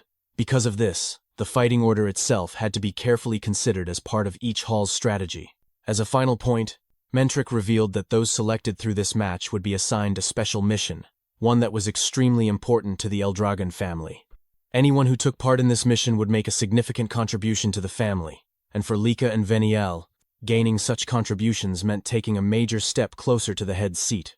After that, Mentric said they would now determine the brackets and called forward the representatives of each hall in order to draw a stone from the box. The first he called was Veniel Fafnield, the representative of the West Hall. As Veniel approached the officer holding the box, he immediately reached inside and took a stone. Afterward, Mentric promptly sent him back to his position. As Veniel walked away, a bead of sweat rolled down Lika's face as she stared at her older brother, who was also looking back at her and her group with a malicious smile. Zeke quickly noticed this and asked Lika if she knew that man. Lika immediately confirmed it and told Zeke that the man was the West Hall's head candidate she had mentioned before, none other than Veniel Fafnild Eldragon. I see, Zeke replied simply, a faint smile forming on his face as he thought about it. Aside from Veniel, the West Hall had many strong warriors overall. Not only that, Zeke could also tell that the other halls were well trained too, though everyone could clearly feel the difference in power between them. Soon, Zeke's gaze landed on Retin, and he thought that it had been a while since he last saw that face. According to Zeke, Retin already had considerable skill during the entrance exam, but to have reached the 3-star level at the age of 12 made Zeke smile, thinking that Retin must have trained extremely hard as well. Just then, Retin suddenly noticed Rangis, and his expression darkened with hostility as he questioned why Rangis was even included in the current selection. Students who recognized Rangis were also shocked, some even shouting in surprise as they wondered what Rangis was doing in the arena. Because of this, Rangis once again felt nervous. When Raymond noticed it, he immediately asked if Rangis was okay. Rangis hesitantly replied that he was fine, while Retin continued to stare at him with clear malicious intent. Soon after, Mentric called the representative of the North Hall. After Aegis drew a stone from the box, Mentric then called the representative of the South Hall, who likewise took a stone. Finally, he called the last representative from the East Hall. When Lika heard this, she immediately told Zeke that he was being called forward, causing Zeke to look at her in confusion as he asked why he had to be their representative. Lika calmly replied that the reason was simple, it was because he was the strongest in their group. Eric and the others immediately agreed with her, while Zeke questioned whether, in situations like this, it would be better to send the youngest member of the group instead. Lika merely asked what he meant by that, then added that they were all about the same age anyway, before ordering Zeke to go forward and take a stone. With no other choice, Zeke accepted his role as the East Hall's representative and stepped forward. However, Sandy suddenly questioned why an illegitimate child like Zeke was chosen as their representative instead of Lika herself. Lika simply replied that it was because Zeke was the strongest among them. Even so, Sandy did not believe her. According to Sandy, Zeke was not even at the 3-star level like Lika. She also reminded Lika that the selection was effectively a head candidate battle between her and Veniel, and that at this rate, Lika would surely lose. Lika merely smiled and said that it was fine and that there would be no problem, confidently declaring that their team was strong. After Zeke took the last stone from the box, Mentric instructed each hall's representative to channel their source power into the stone they had drawn. As they did so, the stones began to glow, turning either blue or red, Mentric then explained that the colors would determine the brackets, announcing that the first match would be East Hall versus North Hall, followed by West Hall versus South Hall. Upon learning that their first opponent would be the North Hall, Zeke's group immediately turned their attention towards Sandy and Aegis's team. They soon noticed a particularly tall student, and upon seeing his appearance and the sharpness of his gaze, Rangus shuddered in shock and asked if that tall man was truly a student of Dragon's Nest. Lika confirmed it, though she had not expected that they would be facing Sandy's team in the very first match. Meanwhile, Sandy released her lightning aura and told Lika that this was a good opportunity to wake her up. Pointing at Lika's team, Sandy declared that she would thoroughly crush Lika so that she would remember her position and purpose in life. Lika, however, did not waver. As her golden lightning aura surged forth, she told Sandy to bring it on. At the same time, while holding the blue stone, Zeke noticed Aegis smiling calmly as he said that it looked like they would be fighting in the first match, and that he was really looking forward to it. Seeing Aegis's reaction and hearing his words, Zeke replied that it seemed like they would get along, adding that he too was looking forward to the battle and could not wait to fight anymore. Meanwhile, after a brief moment of silence filled the entire arena, Mentric declared that the first match would take place between East Hall and North Hall. As soon as everyone heard the announcement, Eric immediately told Lord Zeke that he would do everything he could to win his fight. However, despite his determined words, his expression betrayed him, causing sweat to trickle down Lika's cheek as she nervously asked Zeke if Eric would really be all right. Since his anxiety was clearly visible, Zeke simply agreed with her observation. Soon after, Mentric asked whether both groups were ready for the match, and once Eric stepped into the center of the arena to face his opponent, Mentric immediately ordered the start of the battle. Eric charged at his opponent right away after gathering his source power into his fist. As Zeke and the others watched from the sidelines, Zeke couldn't help but wonder what the outcome of Eric's match would be. Lika responded by saying that judging by their appearances, it was going to be a tough fight, and she quickly asked for Zeke's opinion. Zeke simply replied that there was no such thing as a guaranteed victory in any battle, unless they were talking about himself, since he was confident that his wins were always absolute. Lika then clarified that she wasn't referring to him but to Eric, so Zeke decided to just focus on watching the fight. Zeke added that in terms of skill alone, North Hall's fighter wasn't much different from Eric, and if Eric fought the way he normally did, he should be able to win. Lika immediately agreed, but pointed out that this was their first time fighting in front of such a large crowd, and the pressure of representing their team was also a heavy burden. As Eric continued to receive relentless attacks from his opponent, Zeke admitted that Lika's words were true, though he also mentioned that Sandy and Aegis Vanblade were exceptions. Zeke explained that both Sandy and Aegis were already on the verge of reaching the 4-star level, meaning they wouldn't be easily shaken. He also remembered that Sandy was Lika's cousin from the Typhona family, which likely meant she wielded techniques from the same lineage, and he noted to himself that this would become valuable battle experience for Lika. After Eric was eventually knocked down by his opponent, Mentric declared that the winner of the first match was North Hall. Because of this, Marin became extremely nervous, and despite her hesitation, she said she needed to win. Lika tried to comfort her, telling her not to be too anxious and that she would be fine, but in just a moment, Marin was also defeated by her opponent, leaving Zeke and Lika with nothing but a sigh. As Eric and Marin trembled, they apologized to Zeke for their losses, but Zeke simply laughed and said he already knew they were completely overwhelmed by the atmosphere of the arena. He added that they didn't need to worry, because if this were a real battlefield where life and death were at stake, the results would surely be different. Zeke cheerfully reminded them that the place they were in now was meant for learning and testing their strength, not for killing each other. He explained that lessons like today's were experiences they could only gain safely here, and that their failures would become nourishment for them on a real battlefield in the future, so they only needed to continue honing their skills. Hearing this, Eric and Marin quickly regained their spirits. However, their team had already suffered 2 straight losses, making the next match extremely important, and Zeke immediately asked if Rangus understood that. Rangus, already overwhelmed with fear and shock, begged Zeke not to make him even more nervous, saying he had been anxious since morning, and to make matters worse, he would be facing the largest and most intimidating member of North Hall. After seeing his opponent's glowing red eyes, Rangus burst into tears with his nose running, hugging Zeke while saying that his opponent was a terrifying upperclassman and he was truly scared. Zeke calmly reminded Rangus that he had already fought senior students before when they were forming teams, but Rangus insisted that none of the East Hall seniors had looked as frightening as this opponent.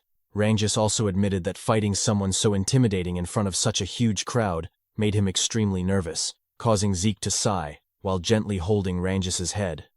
Zeke then wrapped his arm around Ranges and told him to carefully observe his opponent, asking what weapon he was holding. After taking a closer look, Ranges saw the massive sword his opponent carried. When Ranges told Zeke that his opponent used a sword, Zeke confirmed it and explained that Ranges was simply fighting someone holding a sword, so he didn't need to think about anything else. Zeke said that if his opponent thrust the sword, Ranges only needed to parry it. If the opponent slashed upward, he only needed to pull back, and if the opponent swung downward, he only needed to step forward and thrust his spear. Zeke emphasized that Ranges only needed to focus on dealing with the weapon in front of him, just like he always did. Because of Zeke's words, Ranges gradually regained his confidence. When Zeke looked into Rangis's eyes, he realized how impressive Rangis's focus was. Zeke knew Ranges still needed guidance to center himself for now, but once he could naturally enter that focus state, he would grow far beyond his current limits. As Ranges and his opponent stepped into the center of the arena, Zeke couldn't help but wonder how much this battle would help Ranges grow. Meanwhile, the spectators quickly noticed the massive size difference between Ranges and his opponent, commenting that there was no way the scrawny Ranges could match him. After Mentrix signaled the start of the match, Rangis's opponent immediately charged forward and used the triple-leaf sword-style technique called Single Blade Branch, but before the attack could land, Ranges swiftly dodged it. Despite this, the giant opponent declared that Ranges wouldn't be able to escape him and followed up with the Twin Fang Branch technique, launching a barrage of attacks. However, Ranges skillfully dodged and parried every strike. Even so, Lika remained extremely worried, and Celine noticed that Rangis's opponent was gradually moving closer to cut off Rangis's preferred range. Reynold quickly asked Zeke if Ranges would be alright, but Zeke assured them there was no need to worry, pointing at Rangis's eyes and saying he was becoming more focused as the battle progressed. After once again dodging his opponent's sword swing, the giant used another triple-leaf sword-style technique called Leaf Storm Dance to attack Ranges, but before the attack could hit, Rangis's eyes suddenly flashed with clarity. He immediately used his Cloud Water Spear-style technique called Flowing Clouds and Water to parry the sword. The force from their clash caused the giant opponent to lose his balance, and Ranges wasted no time seizing the opportunity. Using another Cloud Water Spear-style technique called Raging Current Strike, Ranges thrust his spear into his opponent's chest, knocking him unconscious and sending him crashing to the ground. Mentrix immediately declared the match over and announced that East Hall had won the third match. Ranges sighed in relief, while Zeke smiled and stated that they should start turning the battle around. Beginning with Rangis's victory, East Hall steadily gained momentum as Celine won the fourth match, and Reynold claimed victory in the fifth match. Soon, the sixth match began between Lika and Sandy. Lika greeted Sandy, saying it had been a while since they last crossed swords like this, while both wielded lightning thunder techniques. Sandy admitted she never expected North Hall's elites to lose to younger students who hadn't even reached the 3-star level. Lika calmly replied that, as she had said before, her companions were strong.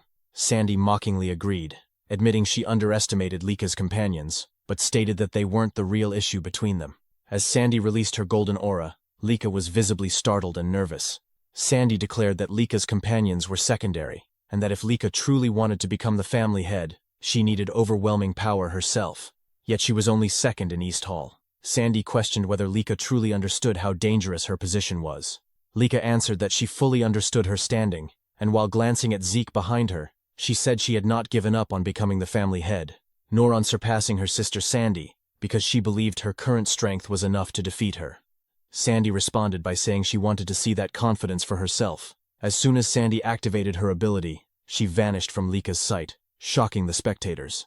In an instant, Sandy reappeared behind Lika, saying she wanted to witness Lika's so-called strength. Lika quickly defended herself with her sword, but Sandy suddenly ducked in front of her and launched another attack. As they exchanged intense blows, Aegis observed that, as expected, Sandy held the advantage, though he wondered how well Lika could fight against someone who wielded lightning great sword arts even better than she did. When Sandy used the lightning great sword art called Judgment, Lika suffered a wound on her side, causing Celine and Marin to panic. After retreating, Lika reassured herself that she was fine, realizing the injury was only a scratch and that she simply needed to catch her breath. Ranges commented that Sandy was incredibly strong, amazed that Lady Lika had been pushed back so quickly, while Reynold mentioned hearing that Lady Lika had been trained by Lady Sandy when she was younger. Lika then launched another attack towards Sandy, but after easily dodging it, Sandy remarked that Lika still hadn't fixed her bad habit of wildly swinging her sword whenever she was cornered. Lika ignored the remark, and as their lightning auras clashed alongside their blades, a powerful explosion erupted in the center of the arena. Laika suffered multiple injuries during their fierce exchange. Sandy then stated that, just as she expected, Lika's bad habits hadn't improved at all, and that she couldn't even become #1 in East Hall. Sandy added that if Lika had simply joined North Hall, she would never have allowed Lika to end up like this. Despite her injuries, Lika slowly stood up and declared that the fight wasn't over. Sandy responded that it would be better for her to surrender, because she couldn't defeat her at her current level. Sandy even said that if this was how things would turn out, she should have petitioned their father from the start, and forcibly brought Lika to North Hall. Laika remained silent, and after raising her sword again, Sandy remarked that Laika was being stubborn, leaving her no choice but to teach her a lesson. In a flash, Sandy disappeared once more and reappeared behind Lika, surrounded by lightning, launching another attack. Just as Lika attempted to defend with her sword, Sandy kicked her in the side, throwing her off balance before following up with another strike. Sandy unleashed a relentless barrage of attacks, causing Lika to suffer injuries across multiple parts of her body. Celine and the others grew extremely worried, but Zeke calmly observed that Lika looked like she was about to break through another barrier. As Sandy prepared another attack, she told Lika that it would be better to surrender and use the first secret technique of the lightning great sword arts, engulfing Lika in a golden storm of lightning. The audience fell silent as they wondered if the battle had ended, but Sandy was shocked when Lika stood up again, saying that now she finally understood how powerful Sandy's lightning great sword arts truly were. Sandy couldn't hide her disbelief, questioning how Lika was still standing, because her last attack should have been the finishing blow. Lika admitted Sandy was right, saying that the old version of herself would have been defeated by that attack. But over the past 5 years, she had been training relentlessly as well, and their match was far from over. It was only just beginning. Before Sandy and Lika's match began, Zeke asked if something was bothering Lika, because she wasn't acting like her usual self. Zeke also asked if she was nervous, and Lika admitted that she was, since her opponent would be none other than her sister, Sandy. Is that so? Zeke asked, and Lika explained that her sister Sandy was the one who first taught her the basics of the lightning great sword arts. She learned the fundamentals from her uncle, the current head of the Typhona family, but whenever she didn't understand something, she would go to Sister Sandy for guidance, making Sandy something like a mentor to her. I see, Zeke replied. Lika then confessed that she had never managed to defeat Sandy even once. She said that although she had grown stronger over the past 5 years, Sandy had been training just as hard as she had. Lika also admitted that, despite everything she said earlier, she couldn't honestly say she was certain she would win against Sandy. Zeke calmly responded that in that case, Lika should remember their training together, and that she needed to recall the 5 long years they spent training side by side. However, the moment Lika remembered their training, her expression suddenly twisted, as if she were about to cry from frustration, prompting Zeke to jokingly ask if training with him had really been that terrible. Zeke then explained that Lika's biggest weakness was her tendency to let her emotions narrow her focus whenever battles became intense. That was why, for the past 5 years, their training had been centered on helping her remain calm during combat. Lika agreed, saying that Zeke had certainly attacked her quite freely during their training sessions, but Zeke simply winked and said that was what true spirit meant. This only made Lika more irritated as she asked what kind of spirit he was talking about and how that could possibly count as spirit. Zeke simply replied that the results of that training were definitely showing, and that Lika should now be able to calmly analyze her opponent's movements even while fighting. Lika admitted that might be true, but she still wasn't sure whether it would be enough to help her fight against Sister Sandy. Zeke assured her that she would soon find out once she faced Sandy, because when someone with Lika's talent truly observed her opponent's movements, she would come to understand just how powerful that ability could be. Zeke also reminded her not to forget that she had been trained by him, the strongest there was, so she no longer needed to worry about past results. Lika said that Zeke spoke as if it were obvious, and she immediately thanked him for helping her relax before her match. Zeke then asked if Sandy had really been the one who taught Lika the lightning great sword arts, and when Lika confirmed it, Zeke said that this would be the perfect opportunity for her. Just like during training, all she needed to do was carefully observe Sandy's techniques, because if she did that properly, she would surely grow even stronger than Sandy. Back in the present battle, Lika stated that she had carefully observed her sister Sandy's lightning great sword arts, even taking Sandy's attacks head-on to study them thoroughly, and now she had finally begun to see through them. When Sandy asked what Lika was talking about, Lika suddenly launched an attack toward her. Because of the after-images created by Lika's sword movements, Sandy couldn't determine whether Lika had slowed down or stopped, allowing Lika to land a successful strike. While Sandy was still shocked by Lika's sudden counterattack, Lika continued to unleash a relentless barrage of lightning-infused sword strikes. leaving Sandy with no choice but to endure each attack. As Lika charged forward once again, Sandy could only question what was happening and why Lika had suddenly become so fast. When Lika attempted to replicate Sandy's earlier finishing move called Judgment, the attempt initially failed. However, Lika quickly realized that her mistake was failing to replicate the tempo variation that Sandy naturally possessed, something Lika previously lacked. Now that she understood it, she simply needed to apply it properly. Sandy argued that such mastery wasn't something Lika could instantly copy just by realizing it. Meanwhile, Rangus and the others watched in awe at the sudden transformation in Lika's movements and attacks. Zeke, on the other hand, laughed in satisfaction, saying that just as he expected, fighting someone who used the same technique always produced remarkable insight. When Eric asked whether Lord Zeke truly understood the sudden changes in Lady Lika's movements, Zeke explained that Lika was learning her sister's lightning great sword arts during the fight itself, and that it was the direct result of their training, which allowed her to calmly analyze her opponent even while under heavy attack. "I see," Eric replied. As they continued watching the battle, Zeke added that Lika used to lose her composure during combat, focusing only on her own sword, but now she was different. She had gained the composure to observe her opponent while fighting, and by studying the same sword style in the middle of combat, she had reached an entirely new stage. Even so, Sandy still couldn't believe that Lika had already managed to copy her techniques, insisting that such an incomplete imitation would never defeat her. However, after another clash between their swords and lightning, Sandy was suddenly sent flying backward, unable to believe that she was being overwhelmed by Lika. Lika immediately rushed toward Sandy again, declaring that as for physical training, she had spent the past years training to the brink of death with a certain someone. As she gathered lightning for her next attack, Lika told Sandy that this was the true strength of her lightning great sword arts now, before unleashing her grand thunder technique. The attack caused Sandy's eyes to widen as golden lightning surged violently across the entire arena.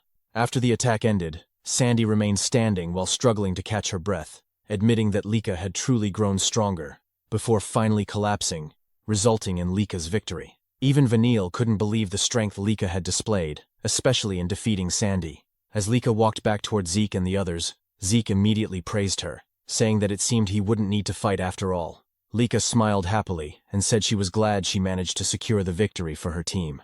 She also mentioned that if she had lost, not that she had ever intended to, Zeke would have been the one to face Aegis in the next match. This immediately prompted Zeke to ask if Lika knew Aegis personally. Lika replied that she didn't know him personally, but Aegis was extremely famous, as he was said to be the greatest genius ever produced by the Van Blade family. "Is that so?" Zeke muttered while thinking to himself that judging by Aegis's aura, he indeed stood far above the other participants in this tournament. Lika then added that even for Zeke, facing Aegis would have been uncertain, and there was no telling what might have happened. Meanwhile, Mentrix stepped into the center of the arena and announced that although East Hall's victory had already been decided, the matches would still continue until the end. Rangus and Zeke were both surprised by this announcement. Lika commented that it was strange because she thought the competition was supposed to end once 4 opponents had been defeated. Zeke, however, remained silent as he stared toward Mentrix and Aegis, unable to stop himself from wondering what they were planning. Regardless of whatever scheme they had in mind, Zeke thought to himself that as long as he could fight, that alone was more than enough for him. Aegis then said that although North Hall may have lost, he was happy that he still had the chance to fight Zeke like this. When Zeke asked if Aegis really wanted to fight him that badly, Aegis immediately confirmed and explained that what he meant was that Zeke was East Hall's representative. Despite having Lady Lika present, it was Zeke who was chosen, so how could he not be curious about who Zeke truly was? Aegis also added that even if Zeke carried the blood of a family head, from what he could sense, Zeke was only at the 2-star level, and yet he was chosen as the representative instead of the 3-star Lady Lika. That was the main reason he wanted to fight him. Zeke remained silent as he listened to Aegis's words. After a moment, Zeke said that just as he expected, they seemed to get along, because he himself had been eager to cross blades with Aegis as well. When Aegis asked if that was true, Zeke replied that there were many skilled fighters in this venue, but Aegis was exceptional. Zeke also mentioned that he had heard about Aegis's reputation, being called a once-in-a-century genius at such a young age, and that he truly wanted to measure Aegis's strength through a direct battle. "Good, if that's the case," Aegis responded, and as he slowly drew his katana, he said that he was becoming more excited by the minute. Meanwhile, Zeke immediately noticed that his opponent used a katana, and it had been a long time since he had faced someone who wielded that type of weapon. As soon as Mentrix announced the start of their match, Aegis rushed toward Zeke with incredible speed, slightly catching him off guard but also filling him with excitement. Zeke noted that with just a single step, Aegis was able to cover such a vast distance, and he couldn't help but praise Aegis's footwork. Aegis, smiling confidently, immediately used his 1,000-blade style technique called 9 Blades to attack Zeke. Because of the golden glow from Aegis's aura, Zeke was shocked to realize that the presence of Aegis's katana seemed to completely vanish. However, before Aegis's attack could strike Zeke's body, Aegis himself was startled when his blade only cut through Zeke's afterimage. After launching his attack, Aegis quickly realized that Zeke had avoided his strike by twisting his body within a split second. Aegis admitted that he was certain his attack would land, but Zeke simply smiled and praised the excellence of Aegis's strike, even asking him to show more of his techniques. Without hesitation, Aegis moved swiftly once again and unleashed another 1,000-blade style technique called Wave Blade towards Zeke. As Zeke carefully observed Aegis's attack, he commented that Aegis's blade trajectory was extremely difficult to read. Suddenly, Zeke was caught off guard when he realized that one of Aegis's attacks was coming from beneath the ground, something he had not anticipated. Even so, Zeke remained calm and continued praising Aegis's skill, saying that although he had no intention of allowing Aegis to cut him, the sword paths of Aegis were truly unpredictable. At that moment, Zeke concluded that Aegis was truly a genius, constantly changing his attack patterns without sacrificing speed or power. Aegis's source power flowed flawlessly, without a single wasted movement, delivering sharp strikes that perfectly read Zeke's breathing and rhythm. Zeke knew that such mastery was impossible without relentless training. Meanwhile, because Zeke kept evading every attack, Aegis admitted that he couldn't believe he still couldn't catch him. Aegis praised Zeke, saying that he was truly incredible, and asked what kind of training Zeke had undergone. Zeke simply asked if Aegis really wanted to know what kind of training he did, and then casually invited Aegis to train with him after their battle was over. Moments later, Zeke suddenly moved toward Aegis to launch his own attack. As Zeke's eyes flashed with determination, he struck forward with his fist toward Aegis. Aegis immediately raised his katana to block the attack, but the sheer force behind Zeke's punch caused Aegis's entire body to tremble, leaving him in disbelief that Zeke was supposedly only at the 2-star level. After delivering the punch, Zeke noticed the damage inflicted on his own fist, and he realized that although he had tried altering his breathing pattern, Aegis had already adapted to that as well. Because of this, Zeke couldn't help but admit that Aegis was an even more exceptional warrior than he had initially expected. Aegis then remarked that Zeke had finally launched an attack against him, and asked if that meant Zeke was already finished observing his techniques. Zeke replied that, to some extent, he was. Hearing this, Aegis wondered if Zeke had already figured out his abilities. Aegis then launched another swift attack towards Zeke. As Zeke watched the incoming strike, he initially thought it was identical to the previous attacks, but he was suddenly shocked when, just before the blade could reach him, Aegis abruptly changed the direction of his sword using his lingering shadow technique. The unexpected shift prevented Zeke from reacting in time, resulting in Aegis successfully striking Zeke across the chest. After landing his attack, Aegis asked whether he still needed to reveal more of his techniques in order to meet Zeke's expectations. Meanwhile, as Zeke held his chest, he couldn't believe that Aegis had managed to wound him during their fight. Even so, Zeke continued smiling, admitting that their battle was becoming more and more enjoyable. Meanwhile, as the intense battle between Zeke and Aegis continued, Sandy slowly regained consciousness. Their teammates immediately ran toward her, anxiously asking if she was all right. Sandy quickly responded that she was fine. Soon after, she realized that she had lost her match against Lika. Even so, as she recalled how Lika had defeated her, Sandy could not help but smile and let out a soft sigh. Although she had lost, she was genuinely pleased with the outcome of their fight and with Lika's current strength. After that, Sandy apologized to her teammates, saying that if she had won, they might still have had a chance to secure the special mission. However, her teammates immediately protested, insisting that they were the ones who should apologize for being a burden to her and Aegis. They all bowed their heads in front of Sandy, but she firmly told them that what they were thinking was not true. According to Sandy, their opponents were simply that strong. She added that they just needed to train harder so they would not lose again next time. Hearing this, her teammates felt encouraged and regained their spirits. Sandy then asked whether the match between West Hall and South Hall had already begun, but one of them pointed toward the ongoing battle, saying that for some reason, the current match was still going on. She also told Sandy that the fight happening right now was truly incredible. When Sandy looked toward the arena and saw the two fighters clashing, she could not help but feel shocked and wonder what was happening. She immediately realized that Aegis was using the 5 aura blades, which meant he was fighting seriously with his full strength. As Sandy continued watching the battle between Zeke and Aegis, she remembered what Lika had told her, that among their group, Zeke was the strongest. That memory made her fall silent, as she had not fully believed Lika's words before, but now she understood that they were true. Meanwhile, Aegis used his 1000 battle style technique called 5 Shadow to attack the protagonist, but Zeke easily evaded it. Sweat immediately ran down Aegis's cheeks as he could not believe that even that technique had failed to work against Zeke. On top of that, Aegis said that after fighting this much, Zeke was not even out of breath, and he immediately asked what kind of body Zeke possessed. Zeke simply replied that it was nothing special, that he had just put a lot of effort into training his basic stamina. He added that techniques are good, but fundamentals are just as important. I see. Aegis responded, saying that if that was the case, he would focus more on training his body from now on. He then used his ability once again to attack the protagonist, but with only his arms, Zeke shattered every single strike directed at him. At that moment, Zeke assessed that the blade's hardness, sharpness, generation speed and range were around the lower upper tier overall, but considering Aegis's age, he could become very interesting in the future. Zeke smiled as he realized that through this battle with Aegis, he had finally confirmed something: the difference between 1,000 years ago and the present era. According to Zeke, in the martial arts of 1,000 years ago, the motion of the attack itself was paramount. The essence of martial arts was to express all creation through one's techniques, and source power was merely supplementary. But in the modern era, by manifesting source power, practitioners express all of creation through it. In other words, handling source power itself has become the essence of modern martial arts. As he continued evading the attacks, Zeke thought to himself that he had been foolish. He had focused so much on the techniques themselves that he had failed to notice this shift for so long. Even so, he found the changes of the past 1,000 years fascinating beyond measure. Meanwhile, as Aegis continued attacking, he realized that all his strikes were being perfectly countered by Zeke. He could only conclude to himself that Zeke was truly a superhuman.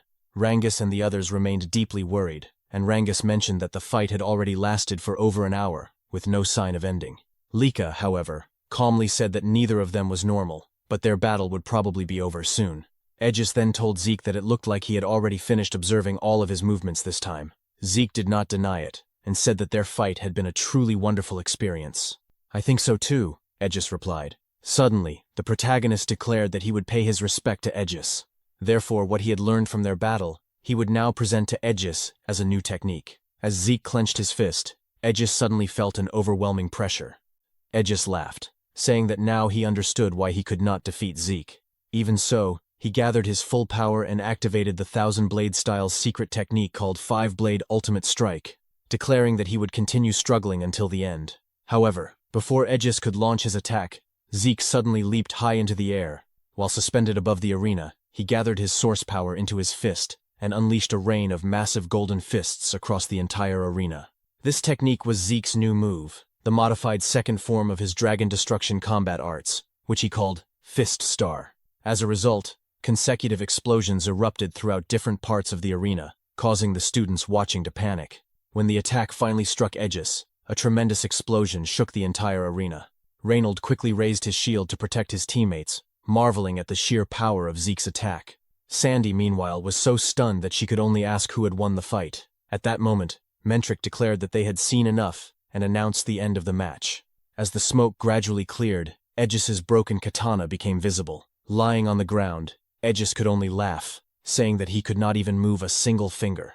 He admitted that Zeke's strength was overwhelming, and that he still had much more training to do if he wished to catch up.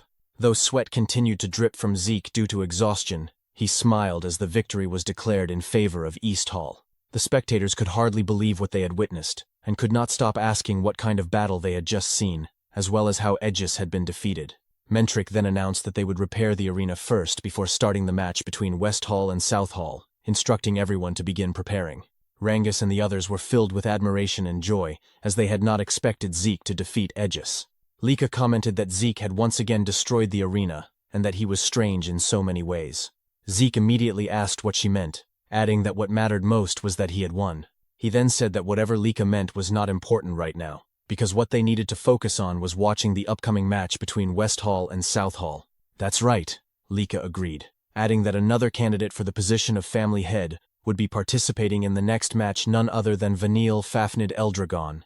After the battle between Aegis and Zeke, Zeke asked Rangus if he had gone a bit overboard, because with that level of destruction in the arena, he thought it would not be repaired anytime soon. However, Rangus told him it was fine, and asked Zeke to look toward the side of the arena. Zeke was completely stunned and immediately asked how it was possible, and how they had managed to restore the arena so quickly. Rangus then explained that the entire arena had been built using a rare stone called etherite, and when someone infused it with source power, it could restore itself to its original form. Upon hearing this, the protagonist immediately realized that this was yet another incredible material that had appeared during the 1,000 years he had been gone. As Zeke continued to marvel at the sight, Rangus added that using such an expensive material to construct an arena of this size was truly astonishing. While smiling, Zeke said that West Hall seemed to have the best overall quality, but South Hall also had some strong-looking fighters, so he wondered how their battle would turn out. However, contrary to Zeke's expectations, the match between West Hall and South Hall became utterly one-sided. At the conclusion of the battle between West Hall and South Hall, Mentric couldn't shake off a growing sense of doubt. He felt that something about Vanille's match was off. More than that, he found it hard to believe how overwhelmingly one-sided the fight had been. He couldn't help but question whether Vanille truly possessed enough strength to defeat Lila Sonar that easily. Meanwhile, Vanille calmly asked Mentric if he was going to announce the winner. Snapping out of his thoughts, Mentric looked away briefly before declaring that the victor of the match was West Hall, led by Vanille. He then added that the final battle between East Hall and West Hall would begin in 1 hour. As the announcement settled over the arena, the spectators remained unusually quiet, still unable to process what they had just witnessed. In contrast, Lila's teammates were deeply worried about her condition. One of them carried her away carefully, while Lika stared in disbelief, unable to accept that Lila had been defeated so effortlessly. Zeke, on the other hand, remained silent, observing everything. In Zeke's mind, he was certain something was wrong. The gap in strength and abilities between Lila and Vanille should not have been that wide. Yet for some unknown reason, Lila's source power flow had been completely unstable. In that state, there was little doubt that something had gone wrong with her compared to her normal condition, which explained why the fight had ended so one-sidedly. Zeke also suspected that Mentric, acting as referee, had noticed something unusual. This left him quietly wondering what had truly happened during Vanille and Lila's battle. Even Reynold couldn't believe that Lady Lila from the Sonar family would appear so helpless as they had just seen. He remarked that, as expected, a next head candidate was on a completely different level from them. However, Celine pointed out that the fight had felt too one-sided. Lika agreed, but said that perhaps that was simply the reality. It was their first time witnessing the true strength of the prominent figures from other halls, so it was difficult to determine whether something was actually wrong. Eric then mentioned that speaking of next head candidates, that included Lord Zeke and Lady Lika as well, meaning Lord Vanille must also possess incredible power like them.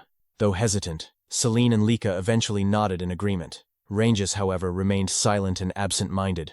When Eric asked what was troubling him, Rangus said it was nothing, just that Lord Vanille was astonishingly strong, and in fact, everyone from West Hall seemed powerful. His words unintentionally dampened Reynold's spirit, prompting Rangus to quickly apologize for sounding so weak-hearted right before their upcoming match. Lika then said that Rangus wasn't wrong. She admitted that she had lost her last match too, and as frustrating as it was, she was still nowhere near West Hall's level. Eric responded that if Lika was saying that, then he felt the same. He couldn't even defeat any of them, despite having more stars. Even so, he had no intention of losing. Just like Rangus and the others who managed to overcome stronger opponents, he wanted to do the same. They could still defeat West Hall. His determination reignited Celine's spirit. As Zeke watched them, he thought that their fighting spirit was finally in the right place. It seemed that Marin and Eric might truly grow from this battle. However, the bigger concern right now was Lika. To Zeke, it didn't seem like Lika had noticed Lila's abnormal source power at all. If she believed everything that happened was purely Vanille's strength, then her shaken reaction made sense. But since Zeke himself didn't know the full details, he couldn't offer careless advice. He quietly wondered what he should do. Rangus soon noticed Lika's unusual expression and asked if she was all right. Lika immediately replied that she was fine and, as she walked away, said she just needed to clear her head. Later, in a garden outside the arena, Lika sat alone by a fountain. She couldn't believe that Vanille had grown strong enough to overwhelm Lila the way he did. Even Aegis had been unable to completely overpower Lila without suffering a scratch, yet Vanille had done it effortlessly.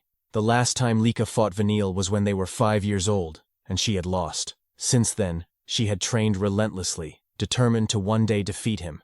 She had believed she had finally caught up, yet what she witnessed today shattered that confidence. If the match order remained unchanged, Vanille's opponent would likely be Zeke.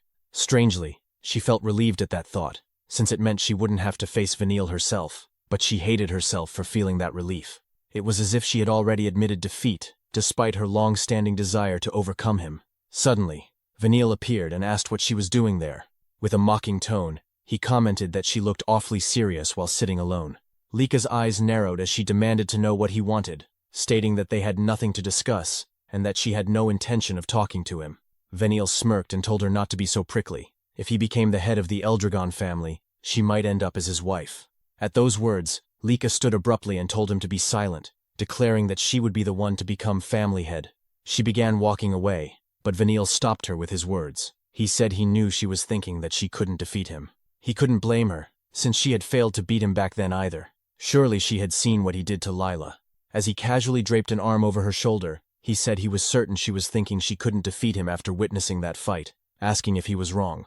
Lika only told him once more to be quiet. Vanille then bluntly stated that she should just admit it back then, now, and forever. She would never surpass him. He told her to give up and submit to him, promising that if she did, he would treat her well, tightening his grip on her shoulder as he spoke. Lika immediately shoved his hand away and shouted at him to stop talking. Vanille merely remarked that her reaction wasn't cute at all. Without another word, Lika walked away. As she left, Vanille coldly muttered that after placing his arm around her and gripping her shoulder like that, it was already the end for her. He then turned to his subordinate and said they both knew what needed to be done next. The subordinate replied that Vanille could leave everything to them. He then asked whether they shouldn't prepare for the illegitimate brat, Zeke, the same way they had prepared for Lika. Vanille responded that they could handle Zeke during the match, or even set things up while fighting him. Although he admitted it would be best to prepare beforehand, Zeke seemed unusually sharp. If Zeke noticed their preparations, it would only complicate things. Besides, from what he observed, Zeke had deliberately allowed himself to be hit at times, so arranging things mid-battle would suffice. His subordinate agreed.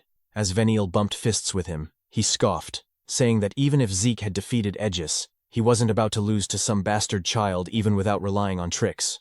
As the water in the fountain behind them slowly changed color, Vanille declared that in this match, they would be the ones to win and claim the special mission. An hour after the scheduled time for the battle between East Hall and West Hall, Eric nervously said that the moment everyone had been waiting for had finally arrived. However, in his mind, he could not stop thinking about the reality of their situation. He and Marin were upperclassmen, yet among all the representatives of East Hall, they were the weakest. On the other hand, the group from West Hall was clearly packed with elites. Because of that, Eric could not help but feel a deep sense of anxiety and doubt, wondering if they could really win against West Hall. Suddenly, a fist flew through the air and struck him on the head. After punching Eric, Zeke called him an idiot, and loudly asked what had happened to all the confidence he had shown earlier. When Eric admitted that it had only been an act, Zeke shouted and asked him why he was even fighting in the first place. Was he fighting just to lose? Eric immediately replied that it was not like that. Zeke then told him that if he was going to fight, then regardless of the difference in strength, he had to fight to win, and that was what truly mattered. Because of those words, even though a large bump had formed on Eric's head from the punch, he suddenly felt his spirit rise again, and said that Zeke was right. He was going to fight to win. Zeke laughed, and told him that was more like it. Eric needed to have confidence in himself. After all, Eric had trained hard before, so he should believe in his own abilities. Eric quickly agreed with everything Zeke had said and thanked him. Suddenly, however, Eric fell silent when Zeke said that he would give him a small parting gift. Zeke told Eric to relax his shoulders because the Great Power Fist style was all about gathering all of his strength into a single point before striking. If Eric tensed up too much, the strength he should be concentrating would scatter instead. Zeke tapped Eric's shoulders and once again told him to relax. Immediately, Eric felt a strange sense of relief and confidence. He smiled and said that right now he felt like he could actually win his fight. Zeke replied that was good, then told Eric to go out there and win. As Eric walked toward the middle of the arena, Lika commented that what Zeke had done was strange. She knew that Zeke had never actually learned the Great Power Fist style, yet he seemed to know a lot about it. She also pointed out that sometimes Zeke seemed oddly knowledgeable about other martial arts as well. When she asked him why that was, Zeke simply smiled and said it was a foolish question. Then he calmly said that the answer should be obvious because he was Zeke. Hearing that, Lika could not believe she had even bothered asking such a question in the first place. Meanwhile, when Eric finally saw the opponent he would be facing, the first thought that came to his mind was that the man was a monster. He had already seen how this man fought in the earlier match. Even so, this time Eric felt confident that he would not lose. Just then, Eric's opponent mocked him, saying that Eric was acting pretty cocky for someone who had lost to a North Hall punk before. Eric firmly told him to shut up, saying that he was not the same person he had been back then. Still, his opponent questioned whether Eric was really so sure about that. At that moment, Mentric announced that the first match between East Hall and West Hall would now begin. Eric's opponent immediately launched forward. Eric was momentarily shocked by the man's incredible speed, and before he could fully react, the opponent used his insect brawl dagger technique called Mantis Slash to attack, while saying that someone like Eric could never change in just a few hours. Eric was forced to fall back while blocking the attack. His opponent could not believe that Eric had managed to defend himself using his aura. Nevertheless, he did not stop. He challenged Eric to try defending his next attack, and immediately unleashed a barrage using his technique called Swarming Locust, raining down attacks on Eric. Seeing Eric struggling in his current situation, the opponent mocked him again, asking what the problem was, and what had happened to all the confidence he had been talking about earlier. He said that he had thought Eric might have actually changed. Meanwhile, after receiving several injuries from his opponent's relentless attacks, Eric admitted to himself that his enemy was indeed strong. But that did not mean he could simply allow himself to be beaten one-sidedly. Eric immediately launched a punch in retaliation, but his opponent easily dodged it and told him that he was far too slow. At the same time, Eric received another blow from his opponent, who confidently declared that there was no way an attack like Eric's would ever hit him. Eric realized that at this rate, he would never be able to catch his enemy. He asked himself what he should do now. At that moment, he remembered Zeke's words he needed to relax his shoulders, because the great power fist style gathered all of his strength into a single point. Eric suddenly fell silent for a moment before making a decision to gamble everything on a single attack. He returned to his stance and began gathering his aura. Seeing this, his opponent sneered and said that a weakling like Eric was surprisingly stubborn. The opponent then used a technique called Stinging Bee Flash in an attempt to break through Eric's defense. However, after taking the attack head-on, Eric suddenly smiled and said that he had finally caught him. His opponent was shocked when Eric grabbed and restrained his weapon. Eric then declared that it was time for him to take Eric's attack. Gathering all the aura he had concentrated into his fist, Eric unleashed the Great Power Fist technique, called Great Power Fist. The powerful blow sent his opponent flying straight into the wall of the arena. The spectators fell into stunned silence. Meanwhile, Zeke simply smiled as Mentric announced that the winner of the match was Eric from East Hall. Eric's opponent had lost consciousness. His eyes rolled back and completely white. Eric's face immediately turned red with joy, and he could not stop himself from shouting in excitement over his victory.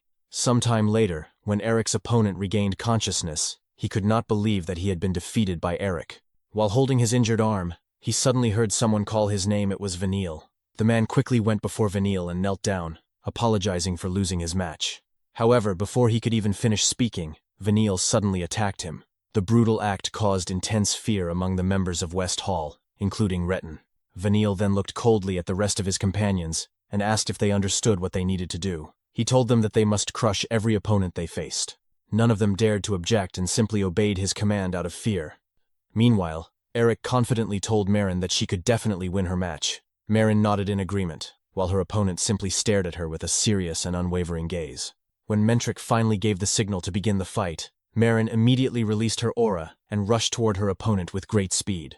As she charged forward, she used her red flame sword-style technique called Spark/Times, to launch her attack. However, her opponent easily defended against the strike using his spear. With precise timing, he deflected Marin's sword, causing her to lose her balance for a brief moment. Seeing the opening, her opponent quickly took advantage of it.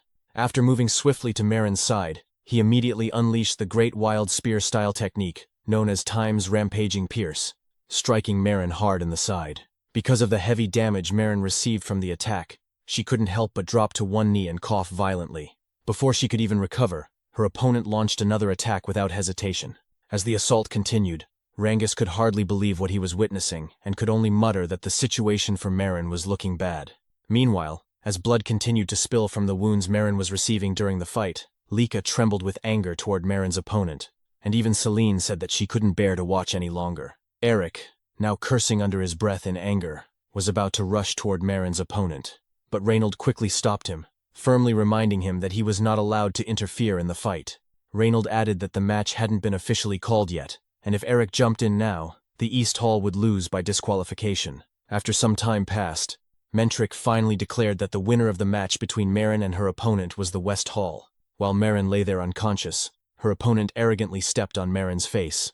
As Mentric's declaration of victory echoed through the arena, Eric and the others immediately ran toward Marin. While Eric and Lika were filled with deep worry as they saw Marin lying there, covered in blood, Zeke remained silent as he watched everything that had happened. However, the intense anger on his face revealed just how furious he was at the severe injuries Marin had suffered. As Rangus and Celine continued to worry about Marin, Eric shouted Marin's name in desperation. Rangus couldn't help but wonder if Marin would be all right, while Celine said that the injuries Marin had received from her opponent were far too excessive. Zeke, on the other hand, had a look of intense anger on his face, yet he remained silent as he calmly watched their enemies. As Marin's opponent began walking away from the scene, Eric suddenly shouted at him. Raising his voice, Eric demanded to know if there had been any need for him to go that far. The opponent's expression darkened slightly, and when he turned back, he asked if they had a problem. When Eric asked what he meant by that, the man simply replied that what had happened was a battle, in other words, real combat, and he had merely gone all out to ensure a certain victory against Marin. Hearing that only made Eric angrier. He said that even if it had been a battle, what he did to Marin was still too much, especially since she had suffered severe injuries and lost consciousness. Celine also shouted in agreement, saying Eric was right, and that Marin's opponent didn't need to go that far. The man merely smiled mockingly and said they were too soft.